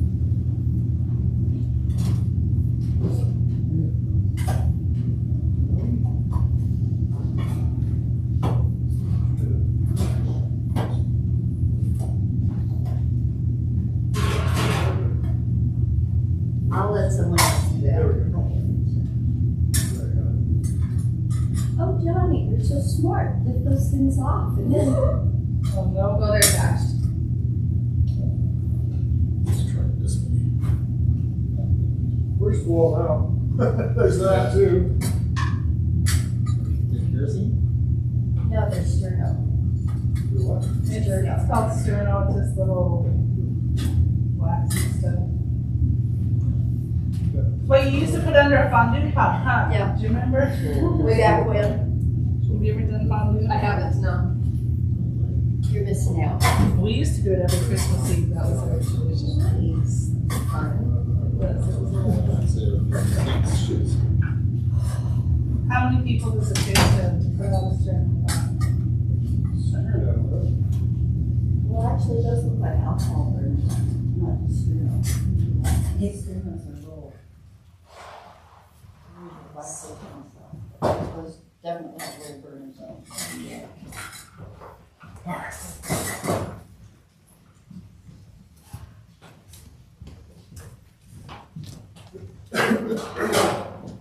How does it feel just seeing everybody else going back, Susie, and you just? I was like, they have to go. Like, Juan went to work at 7 and I went back to sleep and didn't get up till Well, I remember the days when I worked at this elementary for 11 years with Susie. I can remember there were days when Susie was like, how far away is retirement? But you made it. And you're grateful you did, aren't you? And I was always at school at 6:30 in the morning. And you're an incredible teacher. But Made a difference every day. She did. She was good. She was an incredible teacher. okay, Adam liked her, but she What, must what, have been what, something. yeah. I liked Adam. He was a good What we're kid. looking at for 5 years. Yeah. The audit is next. So, We all took notes on whatever he sent, that letter he sent with all the things we supposedly did wrong. So, you know, and I want to emphasize, of course, I don't know if it's come out yet in the Mountain Enterprise. There was an article today and I clicked on it and I haven't paid for it, so I didn't vote. So, We're gonna have to pay for it. of course, he had asked me for my input and my For not response. hearing price tag. My response was that these were preliminary findings. I know you have them because ODB gave them to him, which is fine. We're not trying to hide anything. We're trying to be very cooperative with everything as we can. Whatever we find out that they want us to do, we're trying to make corrections as we go. And so there's no intent or need, from my perspective, and anybody else I'm talking to within the program, to hide whatever. I feel like we've always tried to be cooperative with ODE and the Migrant Education Service Center. So I just want to say that I didn't give a comment to the newspaper because it's preliminary findings and I am conducting my own internal investigation based on what I found out. Now, when I say an internal investigation, it means, I guess there's some, I don't know, I read that and I always try to say, what have I done wrong, right? What do I need to do better at? So personally, I've looked at that and said, well, where is anything I can correct in myself right now? Well, first off is they recommended that we do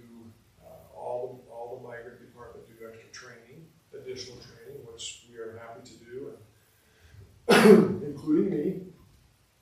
I've talked to Pat. I don't know, Pat, your background, but you're pretty familiar with federal programs. I just know federal programs and yes. Yeah, and it's not something that you just have to be on top of it. And I am learning with all of that. I think we've done a good job with most of it, and we want to cooperate with where we have. So, based on the findings, there were two letters there, right? One of them was some preliminary findings, and the other was opening up some other examination of other programs. So based on the one letter of what were the preliminary findings, I began interviewing or looking into these allegations of the wrongdoing that they had found. So I'm not ready. I mean, I have some information now. I haven't visited with everybody yet in the program, but I do have some really good information that I think.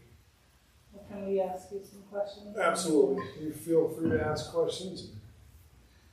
Well, like, I understand that $200 for, charging $200 for students that are migrant. We've done that forever. But it said a vehicle purchase with migrant funds, which is for personal use in the paper kitchen. What kitchen are we talking about? So, the migrant money has been, it's a lot, as you know. You've seen how much that is. It's, $800,000 a year. And in the neighborhood of that, it's a lot of money. We mostly hire people to take care of the kids here and families.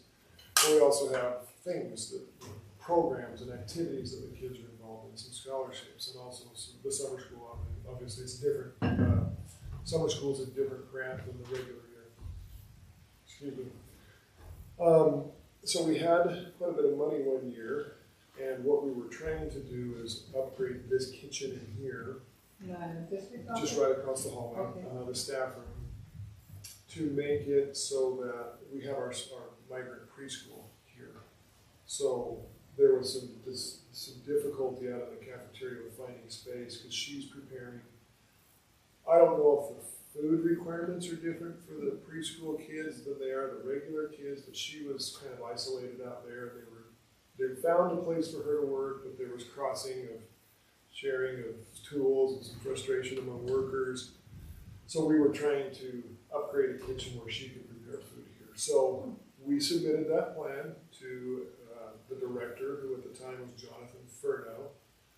He's now retired from the state of Oregon. I always felt in working with Jonathan, he was extremely thorough. Every time we submitted something, he went through it very carefully. I don't think he approved anything on the first submission. Check into this, do this, and so he was always very thorough about it. And in the end, he did approve the kitchen for us to purchase that. And then COVID hit, and so we never did do that. We never did do the kitchen. So there was whether there was allegation. But if they approved it. They had approved it, so I don't know what the allegation You is guys because can it say wasn't. if they approved it, how can we get mad that we did it? They We approved just it. didn't do it. It's not having it, it's having it used for non-migrant. I think that was the issue, that they were, I think there was some concern about, well, who's it gonna be used for? This is a staff room, is this gonna benefit all the district office staff? Like you're just trying to create this kind of Cadillac kitchen for yourselves? And call it migrant, but it's.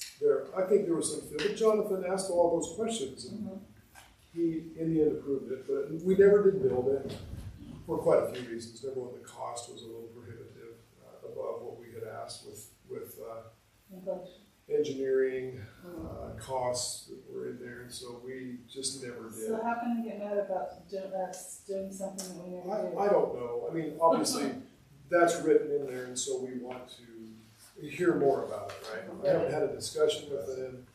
And the second one about the vehicle, I don't know if they're referring to the two vans that were bought with 100% migrant funds. Those election programs that we just had. Yeah, and so I will be honest with you, there's some jealousy around the district about those vans. Like, why can't we drive those vans? Well, they were bought with 100% migrant monies, and so they have to be very carefully driven. We can't just drive them for any old thing. At one point, when it was a mistake I made early on to use 100% migrant funds for that, because then it limited their use and we couldn't take them on sports trips or anything else. What I didn't know at the time, I'm trying to remember when those were purchased. I think it was pre-COVID. But we found out that it was a bit of a problem that we started to have to get rid of the old white vans because they were end of life. And ODOT would not approve them any longer for road. And so then we started trying to buy replacements for those, and COVID hit, and so nothing was available. The supply chain issues became a problem, and so we were basically stuck. So I did ask Jonathan Ferno at the time, I said, can we spend district money? We've purchased these vans with migrant money. Can we spend district money on them at full price? I mean, I don't want to pay any depreciated price because that looks kind of like a trickery. At full price, and he just felt like at the time it wouldn't look good, and so we were basically stuck with 100% migrant vans, very careful how they have to be driven. And then the other thing we have is the copper-colored Explorer, the Ford Explorer. Have you seen that around? That's our recruiter, her vehicle that she drives. I'm assuming from what the notes you read and what they had said in that letter is that maybe that one was used for personal use. Somebody, I don't know. But in speaking with people are like, I don't know where that came from, because if I drive to Ontario to purchase stuff, it's for a migrant kid. It's not for me to do my grocery shopping. It's never been to my Do house. they keep a log? There is a log. There has to be a log. There are logs. And so I've spoken with our transportation supervisor. He's pulling all the logs. So there's that. Any other questions? So this audit is they're laying out there was issues that came up in the audit, right, with these particular issues. Is what I understand it. With vehicles and whatnot. Well, it said 93 out of 366 families didn't qualify. So those 93 families are no longer migrant. Well, so that is a preliminary finding.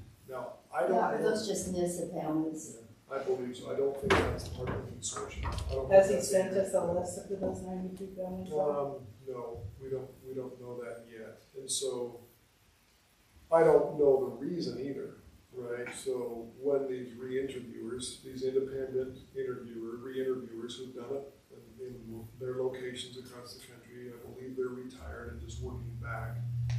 So they are calling our families and checking in about asking the questions on the certificate of eligibility, COE, and they're finding that they found some discrepancy. I don't know what the discrepancies were. I don't know if nobody called them to re-qualify them. I don't know all of that. So Could it be something as simple as when did you go work in medical?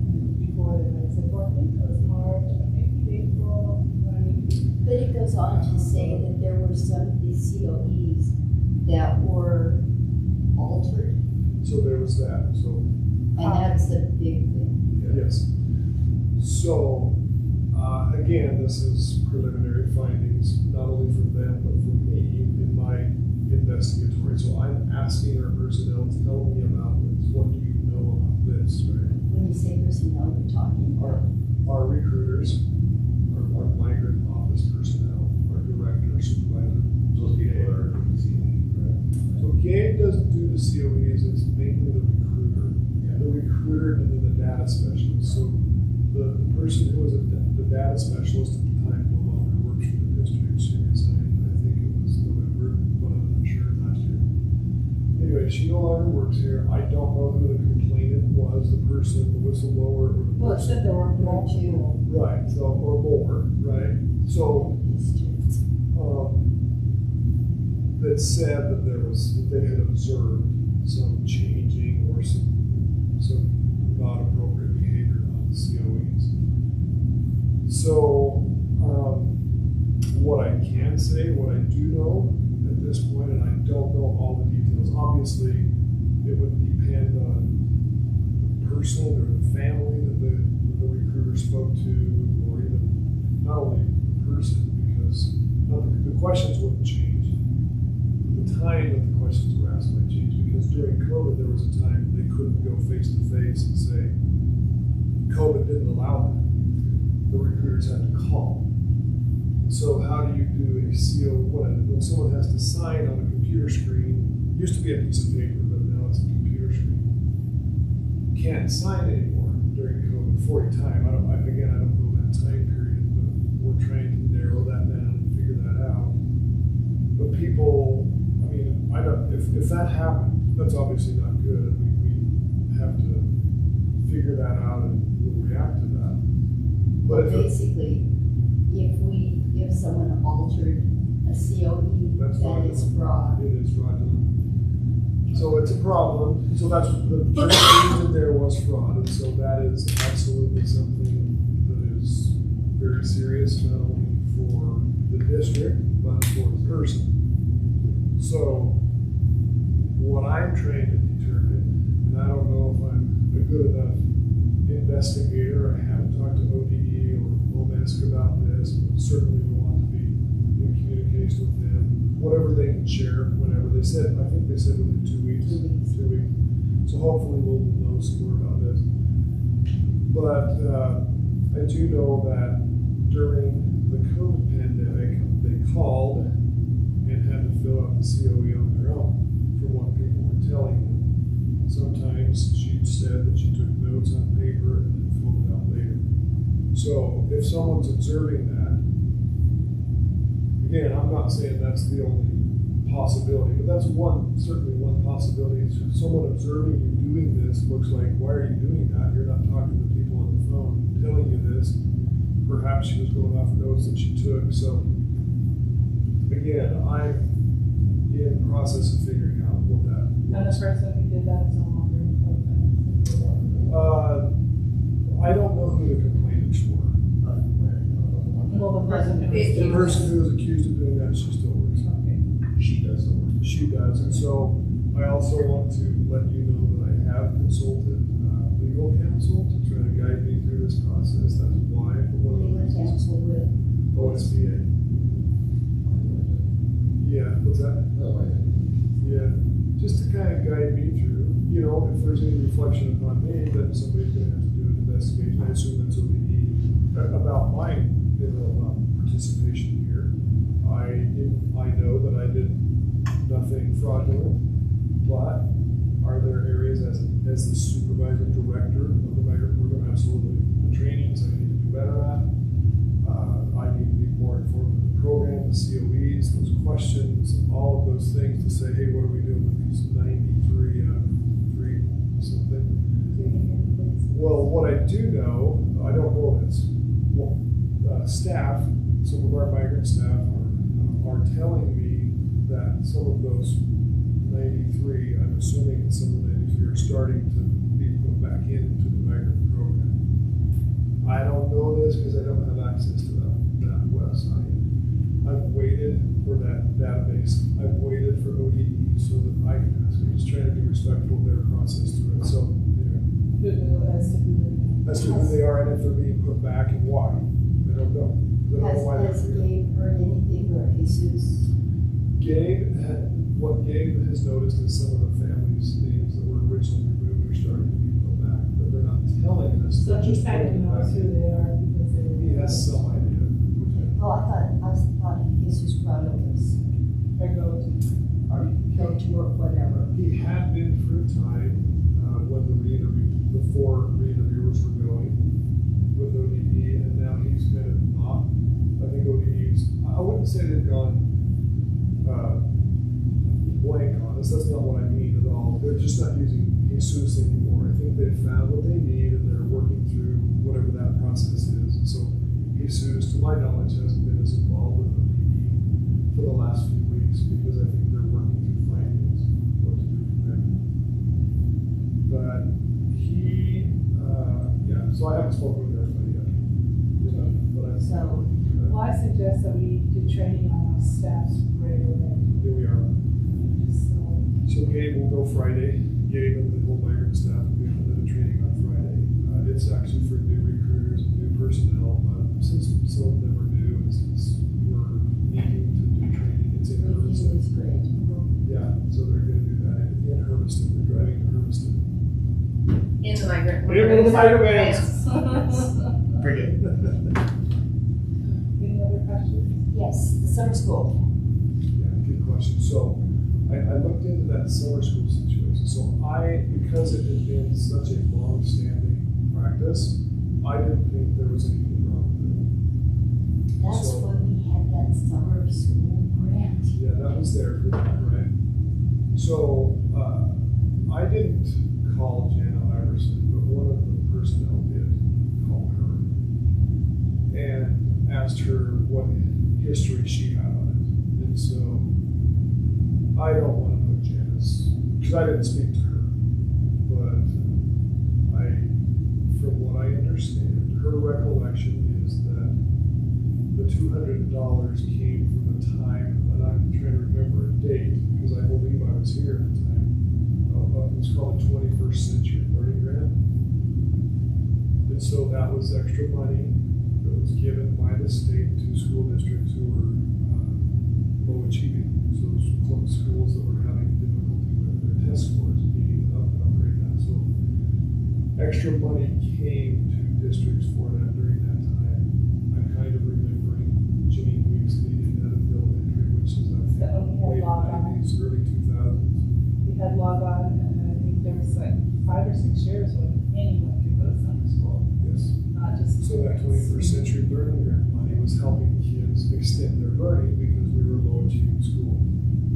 And so that, from what I understand Janet is saying, that is where the $200 began at that time. It wasn't her that began it, she just was remembering that's, and then So that $200 just continued. So Janet's going to be really need to interview, and so If I can, but if I can, so based on what I found Or out today. Janine. and Janine also. Yeah, if they're around, so, Janine's in Spokane. or that area, yeah. Okay. So my other thing is that we had non-migrant SPED kids going to school. So, and you've got those separated out, because you sent me that sheet. And I'm going to tell you this right up front. I counted. 14 of those SPED kids had 0 days of attendance. So school. Now, if they were getting their monies paid by the SPED grant, I think you better look at that. And that is something that you should have caught. I'm sorry, that 14 of those kids had 0 attendance.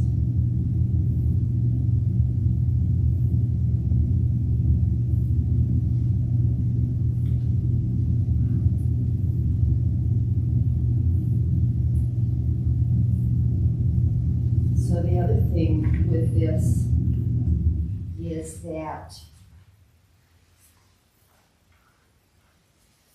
ODE is probably going to look at the other title grants that we get.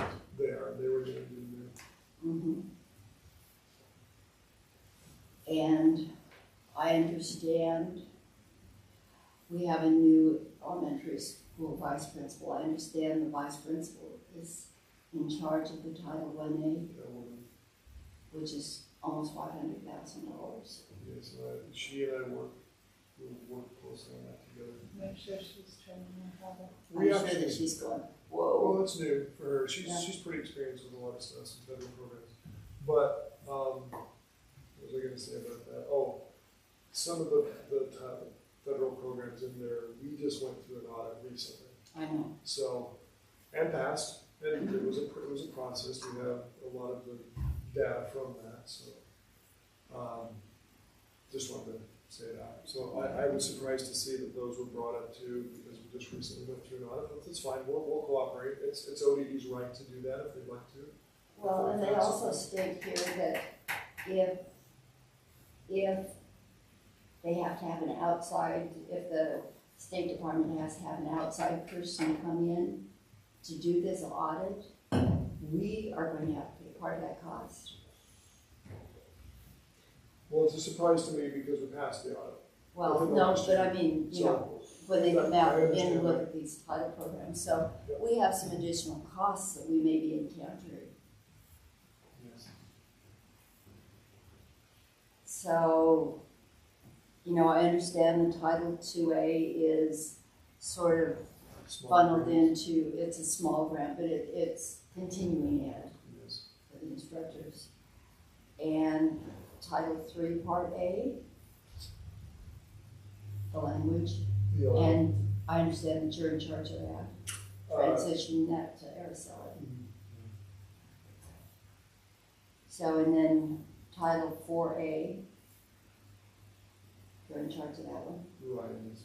Ryan. 4A, it is me. Ryan's 2A. I'm 4A. So I'm curious about where that one's going to, because that's a sizable fund. I don't know. It was Okay, part of I'm our, just- it was part of our audit, so Yeah, I'm just we're wondering of that too, so. throwing those out to you because, and as I read through this, I got the feeling that ODE might come back and look at our other programs, and I'm concerned about the STEM program. I think they're doing it all across the state. You're correct. They may do that. Actually, we've been notified when they will audit ours. So special ed audit is going on across the state in a 3-year cycle, and we are in the 3rd year where we will be. So it's standard across. So some districts in Migrant County are this year, some are next year, and some of us will be the 3rd year of that audit. So 3 year means we're 3 years off in this year. So this is year 1 right now. So And the other statement I will make is, until we know how much we may have to pay back, and, you know, grants are grants, they may decide that, no, Nyssa doesn't deserve that. So maybe we're gonna have a backup plan as to what we're going to do if we, don't get $800,000. Or only get 400,000. or reduced amount, right? So, yeah, obviously there's. You know, That's and gonna- this that's gonna isn't affect part of a 5-year plan, this is a part of a, you know, right now. Plan, yeah. And depending on what they come to us with, I don't know. Yeah, Again, you know, and I understand that, but I'm just saying, it's better to, be proactive than sit and wait for your head to get cut off. Well, true. But then what do you plan for, Right, right? I don't know But what to still. plan for. I agree with you that we do have some contingency plans of what to do if this, if that, but it's kind of like, I don't mean to sidetrack the conversation, it's a little bit like the school shooter and the school safety. You plan for a lot of different things, but you never know what the real thing is gonna be. And so we are planning, you know, I have shared with the board, we did get the SIA, the Student Success Act, Student Investment Account. Those two acronyms are used interchangeably. And that's new money that did not exist before I came. It's the new tax, the business tax that is coming to us. We're gonna start again. You see the new playground equipment on the north playground over by that hall. That was purchased from the SIA money. Buses, no, I think that was ESSER money that bought buses. Teachers. yes, sir.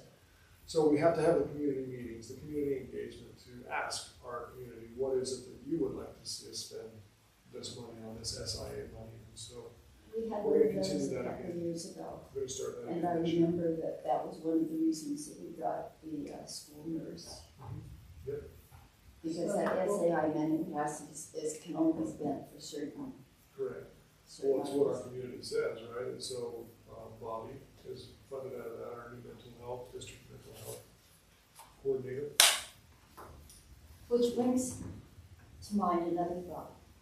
Alicia asked several meetings ago if we could have a chart of operations. I will have which that, would be very I can helpful, send it to you tomorrow. because, I would like to know this new position of Bobby's, who his supervisor is. I'm assuming it's probably you, but, I would like to see that. Okay. Send the board tomorrow. Move on. Any other comments on the audit? No, I just think it's important that we continue to cooperate, which obviously it sounds like you are. I appreciate that you're doing your own internal investigation, because I think that, being forward thinking and making sure that you're catching things beforehand, I think that that's really wise. Well, And thank keep us you. informed. Yes, absolutely keep you informed, but I think the issue for me is we have consequences to the district, financial, right? We have consequences to families.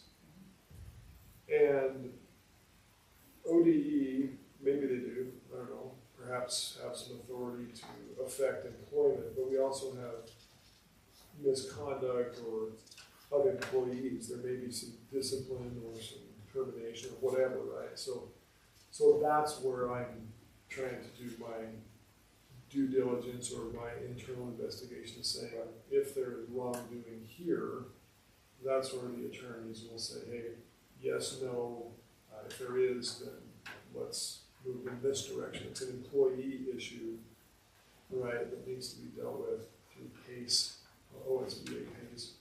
PACE Please structure. also focus on those families, Absolutely. because the students are our priority. Always. Although if we don't know who they are, it's hard to help them. We know some of the names, but we're, You should be getting some of those, because the 2 weeks, in the letter it said 2 weeks. we just don't know all the reasons. That's true. So that's part of the issue is what, right, so the re-interviewers did all those interviews and the 93, there was some different reasons, I'm assuming, right?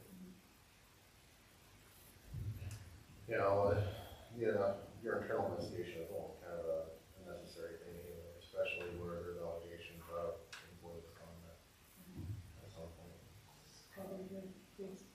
What's that? So just to cover his, Well, you have Career. it'd be like us, it'd be like a criminal investigation happened on one of my staff members. Obviously I'm not going to comment on the investigation and determine whether that person actually violated policy or not. Okay. Yeah. all right, just please keep us informed and of what's going on. Okay, next, I think we already talked about school safety. Well, did we? I mean, did we, I know we mentioned it, but was there a plan that either of you wanted to, address, or just that it's being looked at, being talked about? Well, we talked about the lockdowns, we talked about the locking of doors, we talked about the notifying the community. I have worked with Donnie, you did come to our admin meeting. And we didn't really make concrete plans, but what we did say at that time was I required every principal to be rehearsing that with staff in their kickoff meetings here. Like, what is your plan? Yeah, correct. Make sure everybody knows. Yeah, I think the biggest piece that we got, at least going at this point, is to get all the schools on the same page. Because I think there was some concern about them being on different pages with each other. Middle school versus high school versus elementary. And I think the biggest piece is getting them on the same board, on the same plane. If not, it's gonna get hard. Using. Yeah, 'cause I can tell you, we're, as law enforcement, we're on one page only. When we come in, we're gonna deal with it.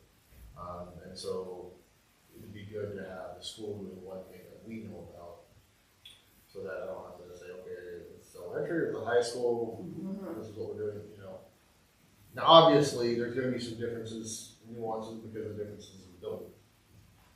And do we also include our outlying buildings, our bus barn and our maintenance? On the FFA. Yeah, so even for us, we have to have a evac plan.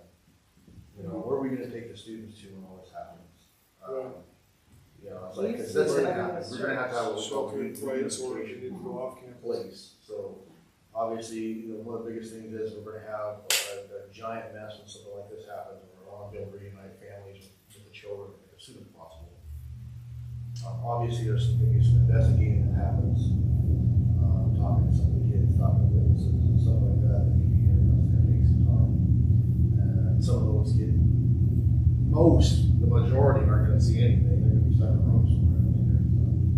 So it's gonna be quicker versus, so anyway, we have a place we need to shut them to. For us right now, we're dealing with churches. Yeah. It's a big part of all we take buses, they just start shuttling kids out, So That's do where we have something in place for our football games and for, like basketball games or As far volleyball? as security. As far No, as more for what, something. if We have a something lockdown happens? there. No, that's a good question. I mean, it would be so simple at a football game. Well, it'd be simple, it'd be a simple meeting. Yeah, Well, but, there's a lot together. yeah, You're right. it's just, those Yeah. are things to think about. That's a really great thought. I don't know how to rehearse it because then you got the public next to the kids, right? Right, but I mean, But at least you need to have, I think personally, for stuff like that, having clearly identified places that are gonna be exits and stuff like that, places you can gather. I bet you the football game would be a bunch of people packing. Yeah. that's a good stupid. I bet you there would be. Right. The problem is, like I say, you're just gonna have to be able to find places to sit people. And the biggest issue you're gonna deal with is, unless it's somebody that's just decided, you know what, there's a football game, I'm gonna go do my business here, because you're victims. Chances are, it's gonna be somebody that knows what's going on. And so no matter how much you do for it, that person's gonna have some knowledge of that. And I'm sure it wrenches it. It still doesn't necessarily, it doesn't negate the fact. The So, other thing is, can we have some signage on our buildings? what? Signage? Yes, that's what I'm trying to You get. do have some. Let's say, Not very big. Okay. let's say what? Let's say like administration building, like say elementary school parking lot, elementary school. I mean, Matt Call, yeah, I think it's only listed on one side. cafeteria. I mean, because there are people who come here and who look around and say, Where's Matt Call? yeah, what is What? this called? Yeah. Yeah. And, Big part of it. yeah. We need to do Mac Parlin, parentheses, MAC, Mac. But, those are kind of some simple things that would enhance our school. Go to Ontario, they have big signs that says, Ontario High Oh, School. and then I guess drop-offs in the morning, we figured out, are you gonna just start having somebody directing traffic, or how do we wanna? We've done the direct traffic piece before. That's our role. Right. By what you're doing it, probably,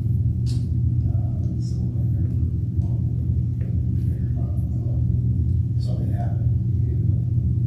Everybody holds it up. Even if you wouldn't do something, I would assume that there would be somebody on the line who's gonna try to do the thing on it. So it's kind of dominating. I just The other wonder, piece is that we kind of, while we were doing it, is seeing the cost ratio. It was, and I don't know, that's not the section itself, but it was back and stuff.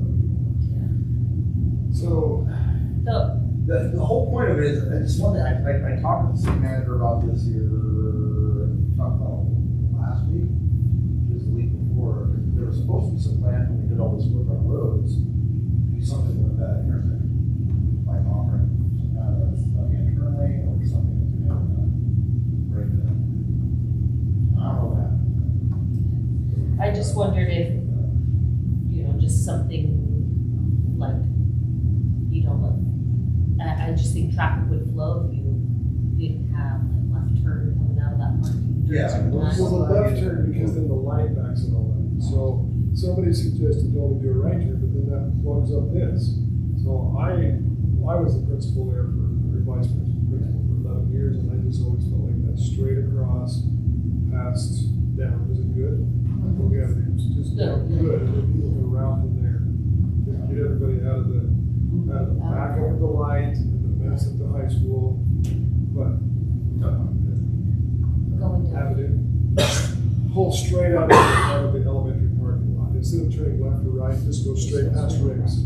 So Rick's on your left as you're driving by the barber. Yeah, I don't know. I think the biggest problem that you're having is the cars coming on the light, coming into there. And every now and then, you get some super bright star that goes in and will, I don't care whether you think it's true, but you get some of these people that, for whatever reason, may have two kids, one to drop off the elementary, one to drop off the middle school, decide to go clear to the middle school, and then come back and try to make a left-hand turn to all that traffic into the elementary parking lot, rather than just drop the car off, go around and come out through.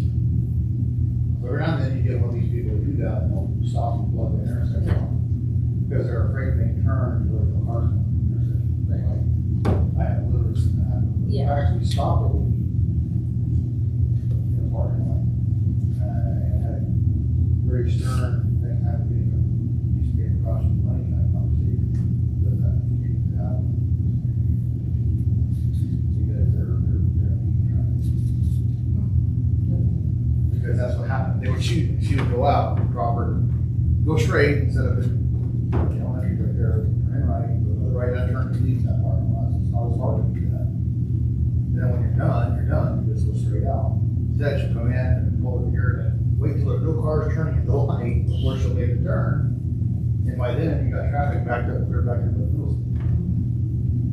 But that's such, I've seen her sit there for almost 10 minutes. And I don't know how you would communicate this to the community, but there's nothing that annoys me more when I drop my kids off. And the car in front of me, the kids are not ready to get out of the car. I mean, I'm more of the like, I'm gonna slow down. Then you're gonna put it in park. I'm not putting it in cars, I'm not fully stop and run and. Oh, yeah. Yeah. But, I mean, I didn't fully stop, but you know, like, they are ready to go. And so it needs to be, if your kids are not ready to go, Park. you need to go park. In a stall. Yeah, like, it should be the traffic is continuously moving. Right, and I feel like there's a piece of add on to that, those folks that come in, parents that come in, take a kid and have to walk them to school. And leave their car there when it absolutely says, do not leave your car here. Yeah, that's been one of those other Can issues. you start ticketing them more? Every day. Well, with Honda, I can't, I'm limited on taking in the parking lot. Right. Oh. But it's in a fire zone. So the fire lanes, maybe. Yeah, it's really getting when it comes to parking lots. When you have a parking lot, it changes things. The model law that says, come on, it happens up on highway. Well, like I said, when you have average rate, you don't do the parking lot. Now, Oregon has done some good in changing a lot of that stuff around to include premises open to the public, which that parking lot is. So that's just something more that, the fire lanes, yeah, there's some of those 60 feet that we should even know. And generally try to have one of them. So my question is, and sorry, I know we need to move on, but if we ever wanted to get a second lane, a right or a hand turn lane out of the elementary school, is it a school problem, a state problem, or a city problem? It's gonna be a lot. Who do we complain to? Well, at the As a end of the day- citizen, as a At citizen. the end of the day, I'm gonna tell you, on this part of the roadway, is Highway 201, it's gonna be open. Well, can't you have one cop car here and one cop car here and say the only way you have to go is straight? Chief of police, you can do whatever you want. Well, because people have to get through on the main road. After that, well, then we deals with some of that happens. And that's your You money. don't have more personnel either. Yeah, that's just coming down. What, does our crosswalk have to be where it is? Oh. The one across Little 201? stones. No, that was just such a huge project. Well, but I'm just curious, does it have to be that one? If you moved it up, Again, it would. That's ODOT has to do that. ODOT just finished that project, it took forever. Right. They Yeah. ripped out the old because there was somebody who filed some sort of grievance and blah, blah, blah, it wasn't good enough. And so after millions of dollars, they just spent millions more to upgrade, to correct what wasn't correct apparently. And ODOT is. So they aren't coming out here to fix anything for a while. Can you, when these kids come back to school, can you give the parents a map that says? Or can you just send out an announcement through the text system? They will all listen, I know they will. They'll Please follow make it. sure your Well, kids but I are mean, at ready least if to it's jump out. something that the majority of parents at least are aware of. Put a big orange flag with an arrow that points and. Well, me personally, you might save yourself a lot of trouble if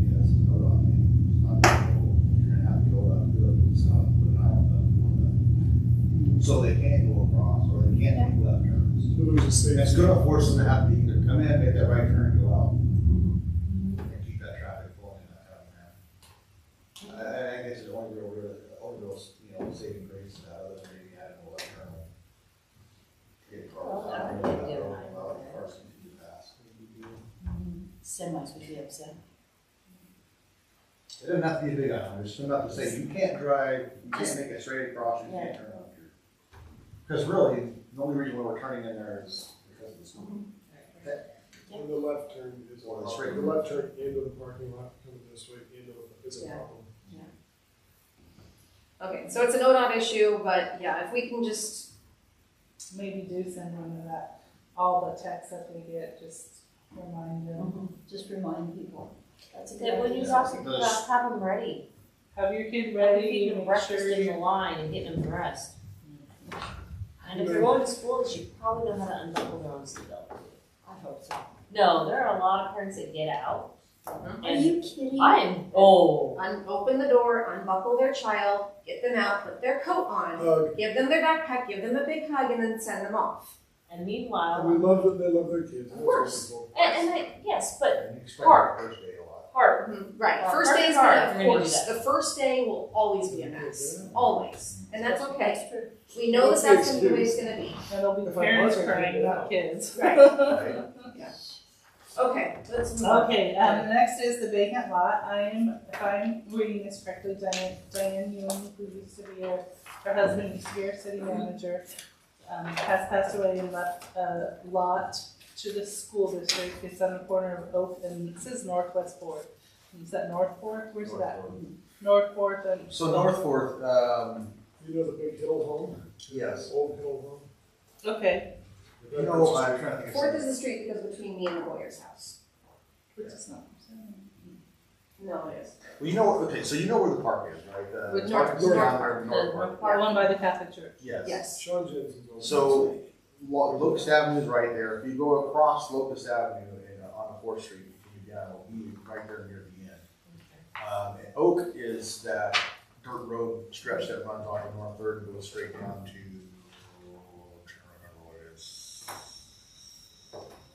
6th or 8th. Toward the trailer park you're talking about. Okay, anyway, Yeah. so they've left us this lot. Yes. And we probably don't wanna have anything for school on it because it's so far away.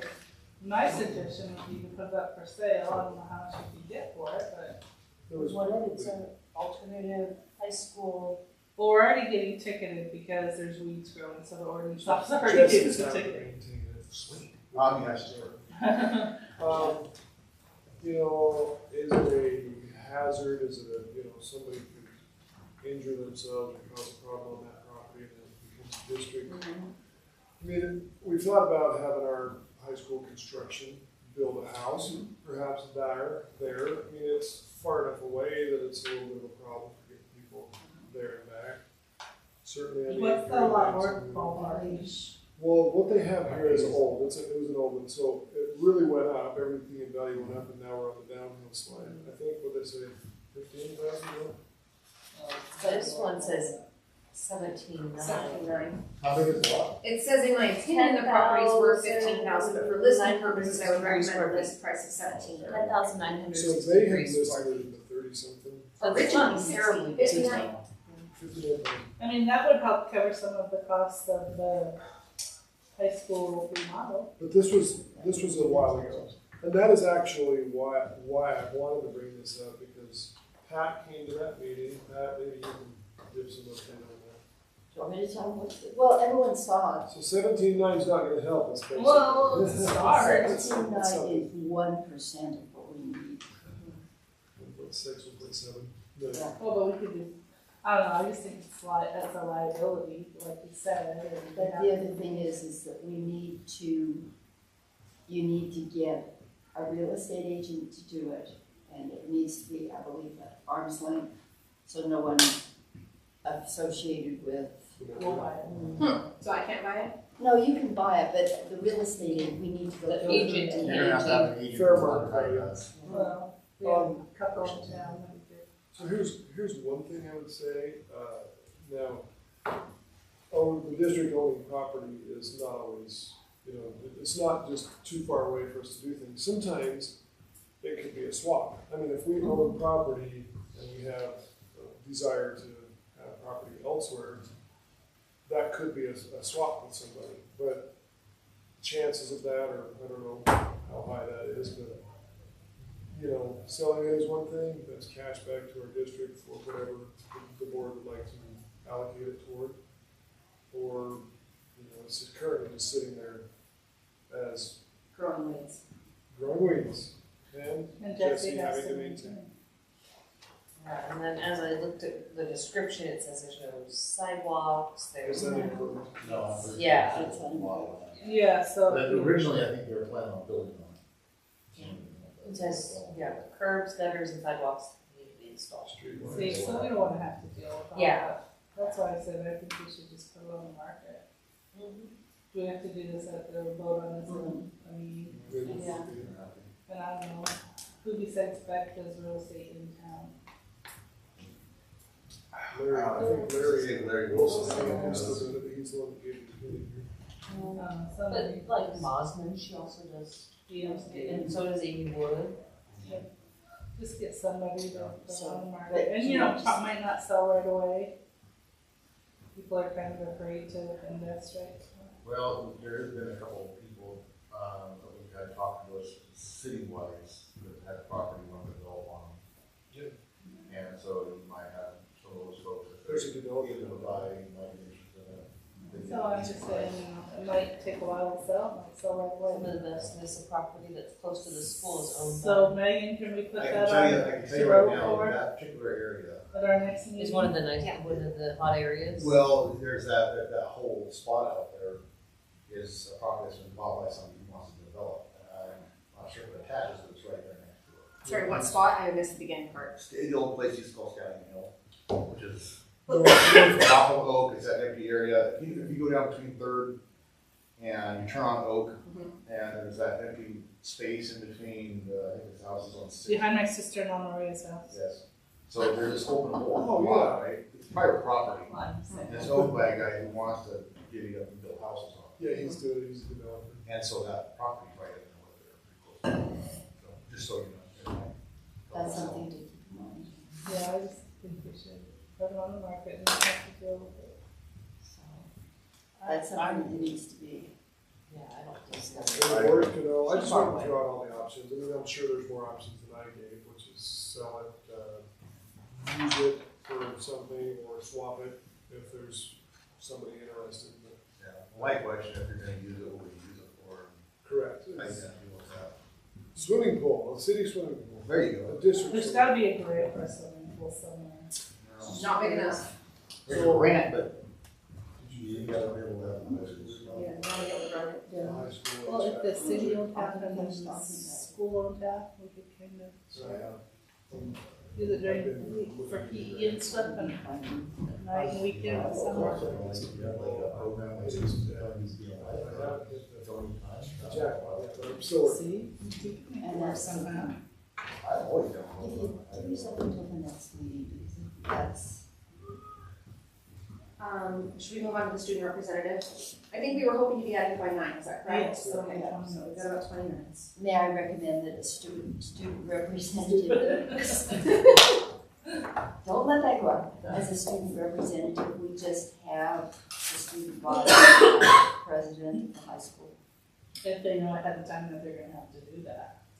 Well- Our student body officers. No, they haven't voted on yet, have they?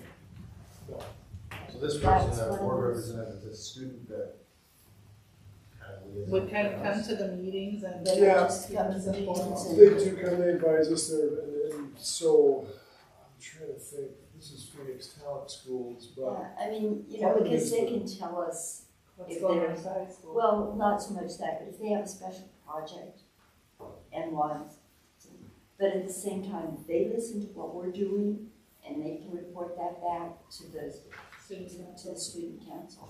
So they don't have voting members like board members do, but they do have some level of input, certainly on student body funds, the expenditure of student body funds at the high school, you know, where you guys, as board members, you our overall funds of the district, to look at those, to receive as transparent information about that. This person doesn't have voting power, but does have some student opportunity to give input on finances and expenditures, to be aware of all those things. And I think frankly it would help our board to know better where student body funds are spent, all the money from the gates of basketball or football games. So like they would come and report to us? They would report, or Crystal would report more in depth about that to you and to this representative, so they're aware. So Or this if they person- had a special project they needed help with, they can come. And, I That in mean, itself is just not very. that's one of the things I would think that a student body president would be able to do, because they need to have more than just the title. Right. Because hopefully they'll come back and be a board member someday. Yeah. Well, if they're getting into the student body, Politics. if they're getting into politics, then they have Take some. one of those and pass them Whether it be school board or higher up. Right, kind of get some training for future. Yeah. I think that's great. I support that and feeling that that's something we should approach the. So do we need to let the high school principal know that that's something like that? And they could probably make a 2-minute presentation at each board meeting on maybe what's happening, Well, upcoming what- events coming up. What the students are thinking. I mean, if they don't like the new handbook, tell us. Take one and pass it around. Yeah, issues that they're concerned about.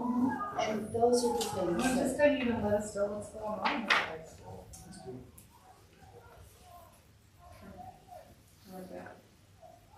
So the high school remodel, HVAC, Pat and I attended the meeting. We are, so we have $2.9 million available to us from the ESSER 3 grant. It came as a 3.6, but 20%, which is 700,000 approximately, has to be applied to unfinished learning. So that can't go toward the HVAC project. So, but the project came in at 4.6. Just to do the 4.6. air conditioners and everything. no, it's to Everything do, else. to totally redo the roof. The roof and all the HVAC systems, but it did not include the HVAC systems in the auditorium. So what are we gonna do for them? Just continue, so that's the big question, right? I mean, that's a shortfall of $1.7 billion.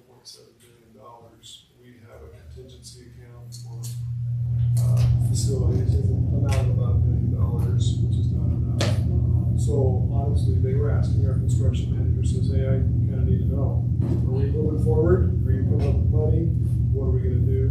We do have Indian fund balance in our district. I don't feel comfortable using a lot of that. Board needs to decide on how you want to do all that. Certainly emptying out a contingency fund is not a really good option. We haven't heard But it needs to be great done. things. It needs to be done, it does. But then it would tighten up our belts and require us to, as a board, to be a lot more frugal. We need to be a lot more frugal in how we're monitoring expenditures. And I'd ask Karen to check all grants, because I'm sure there are some things out there. It's a matter of alignment. Because if we don't do something, The work's there. we're gonna lose $2.9 million in free money. So we need about 2 million, is that what you're saying? 1.6, 1.7. And So 15,000, 17,000. Buy a lottery ticket. Oh, if somebody would have won that 1 billion plus. Oh, yeah. lottery, I bought a ticket, but I didn't win If I would have won, I would have done it. I'm telling you, but so I gotta buy it before I can win it, so I didn't do that.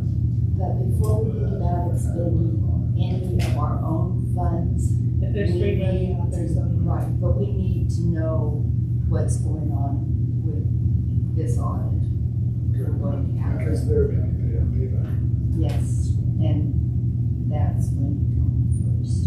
And I also think that perhaps, although I think that the roof and the HVAC is a very important thing, maybe we need to have a plan B of, okay, if we end up only having 1 million to use, we don't want to lose it, what could we do with it? Just get some ideas of, We actually do have. is there backup? There are Okay, several great. components of that plan. One of them is the add-on of the high school office, the other one was the remodel of the current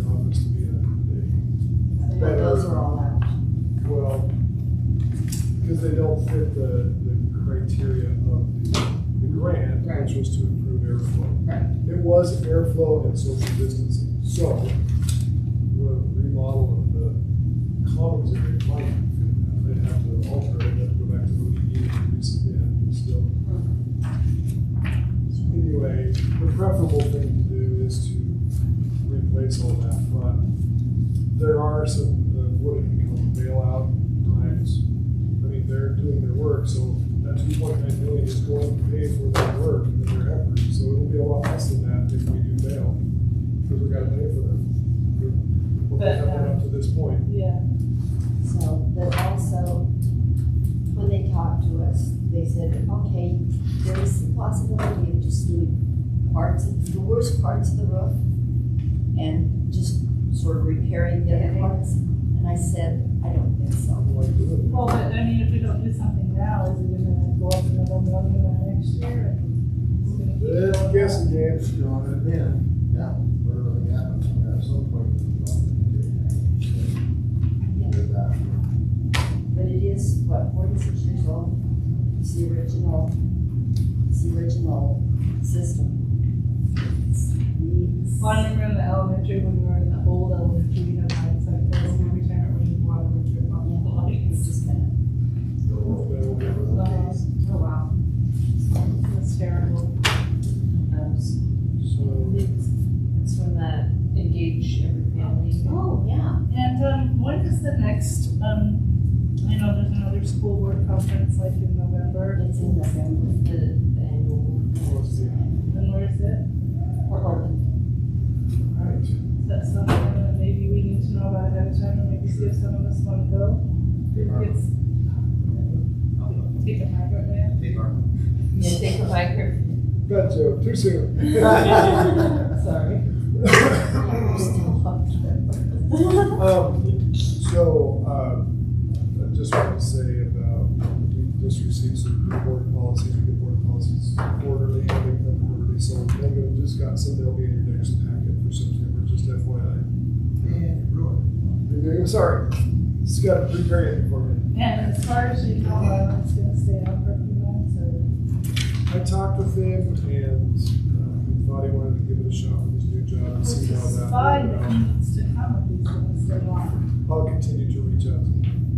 I wanted to just begin, I know this is probably meant for personnel, but the executive session spoke about an employee, and I mean, the board gave some advice. I just wanted to run something by you all, Can okay? we still have that, what you're saying on? Well, if we'll probably need to do it in executive session, but I just wanted to, But without using names. yeah. I might not need to even talk about it, probably just an executive session. So have an executive session at our next board meeting. Probably. Just I want to make sure the board knows. Before or after, We can do it before. so. Whatever works for you guys. I know Jeremy has a hard time. Well, he's gonna have a hard time just because. Regardless. No matter what. So should we plan on doing executive session at like 6:30 and 7 or something? I'm just gonna say, I definitely know I won't be here on the next one. Peru this time. Iceland. Oh, Sorry. It's in Iceland. So you can Zoom from We had a Iceland. lot of travel credits that we got canceled because of COVID, and we were told we had to use them by the end of September. So that's why we're going on all these trips, because we had to use it or lose it. Yeah, Iceland? Yeah. that's awesome. That's a great place. It's so It's gorgeous. an incredible place. Um, It's been And I did have one other thing that I wanted Right. to mention, is that tomorrow, Pat here is, one of 3 nominees for an LPC position, so legislative policy. I remember when we nominated As you for that, right? well, this is a different, Oh, it's different? this is a different group, it's the OSBA, the members of Color Caucus. Oh. So they have an at-large position, and person stepped down, and she is one of the 3 people who have been. Fantastic. Crossing our Congratulations. fingers that she gets that tomorrow. Is that something we vote on, or that, I mean? Color Caucus votes on it tomorrow. Well, let us know. It's just nice to know people in high places. So, And don't forget to be there Friday at 8 o'clock. And all I'm gonna do is introduce you and say welcome from the Were board. we gonna have our cards done by then? Oh, wow. Are you gonna sleep at all in the next one? Guys, more than some, yeah. Well, if you need help, text me. And Friday at 5 is the auditorium, right? No, at 8, I'm 8 sorry. a.m. at the auditorium. 8 a.m. at So the we will auditorium. have some breakfast, people will gather and talk earlier than that. But Make 8 visits. o'clock, we're gonna call everybody in. So 7:45. So, are you gonna be there? Now you can put our names in You gonna be the there? runs too. Can, so Wow. we have chosen, we're not going to do, I'll be there. personal days because Not gonna run. the contract we just negotiated to give them. It's my first Oh, So that's two. right. So he's not gonna give This it. Friday is my first day at work. Yeah, but we do have some really nice games. I don't have anything Well, till they 11. always have a Yeah. committee like Well, I think we're having- donate, like we would donate $20 or coffee shop or whatever. And I want to throw out two things to us. First, Darren, can we get little cards or whatever that will allow us and our spouse enter the football games and the sporting events? They're already made up. For us, Yeah. Oh, that's awesome. I have a gold card for me. Like a sports pass for us and a spouse to get into the games. Yes, I, so. So, Did you just buy one? What's that? Did you No, just- hold on. Oh.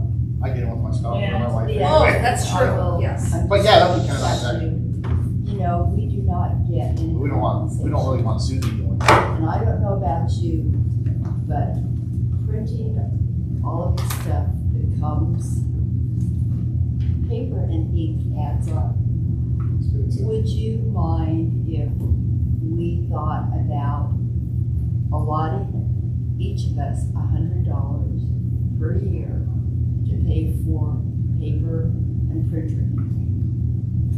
Oh. So that not sounds only like not a get lot. paid, but cost you to be on the way.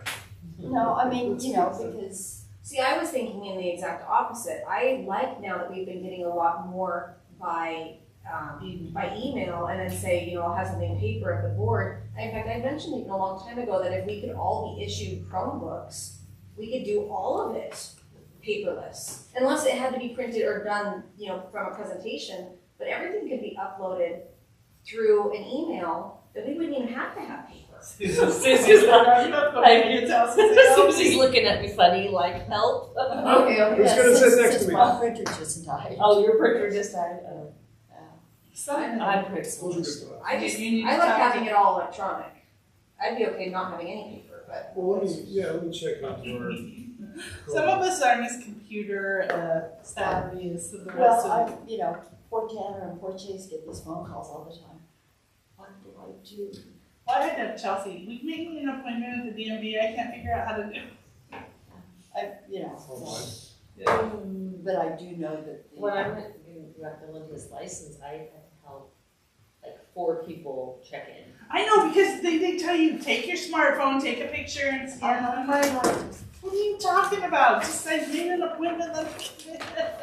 I don't know how to do it. Well, you know, and there are people who don't have smartphones. Yeah. They don't have cameras on their phone, have old flip phones. So, Are we adjourned? We're adjourned. What's Meeting that? adjourned. Yes, you're just. We're adjourned, Megan. Thank you. Thank you all. Water. Let me go get the camera. now that we're finished, may I say one thing? The board has some best friends and one of them is Megan.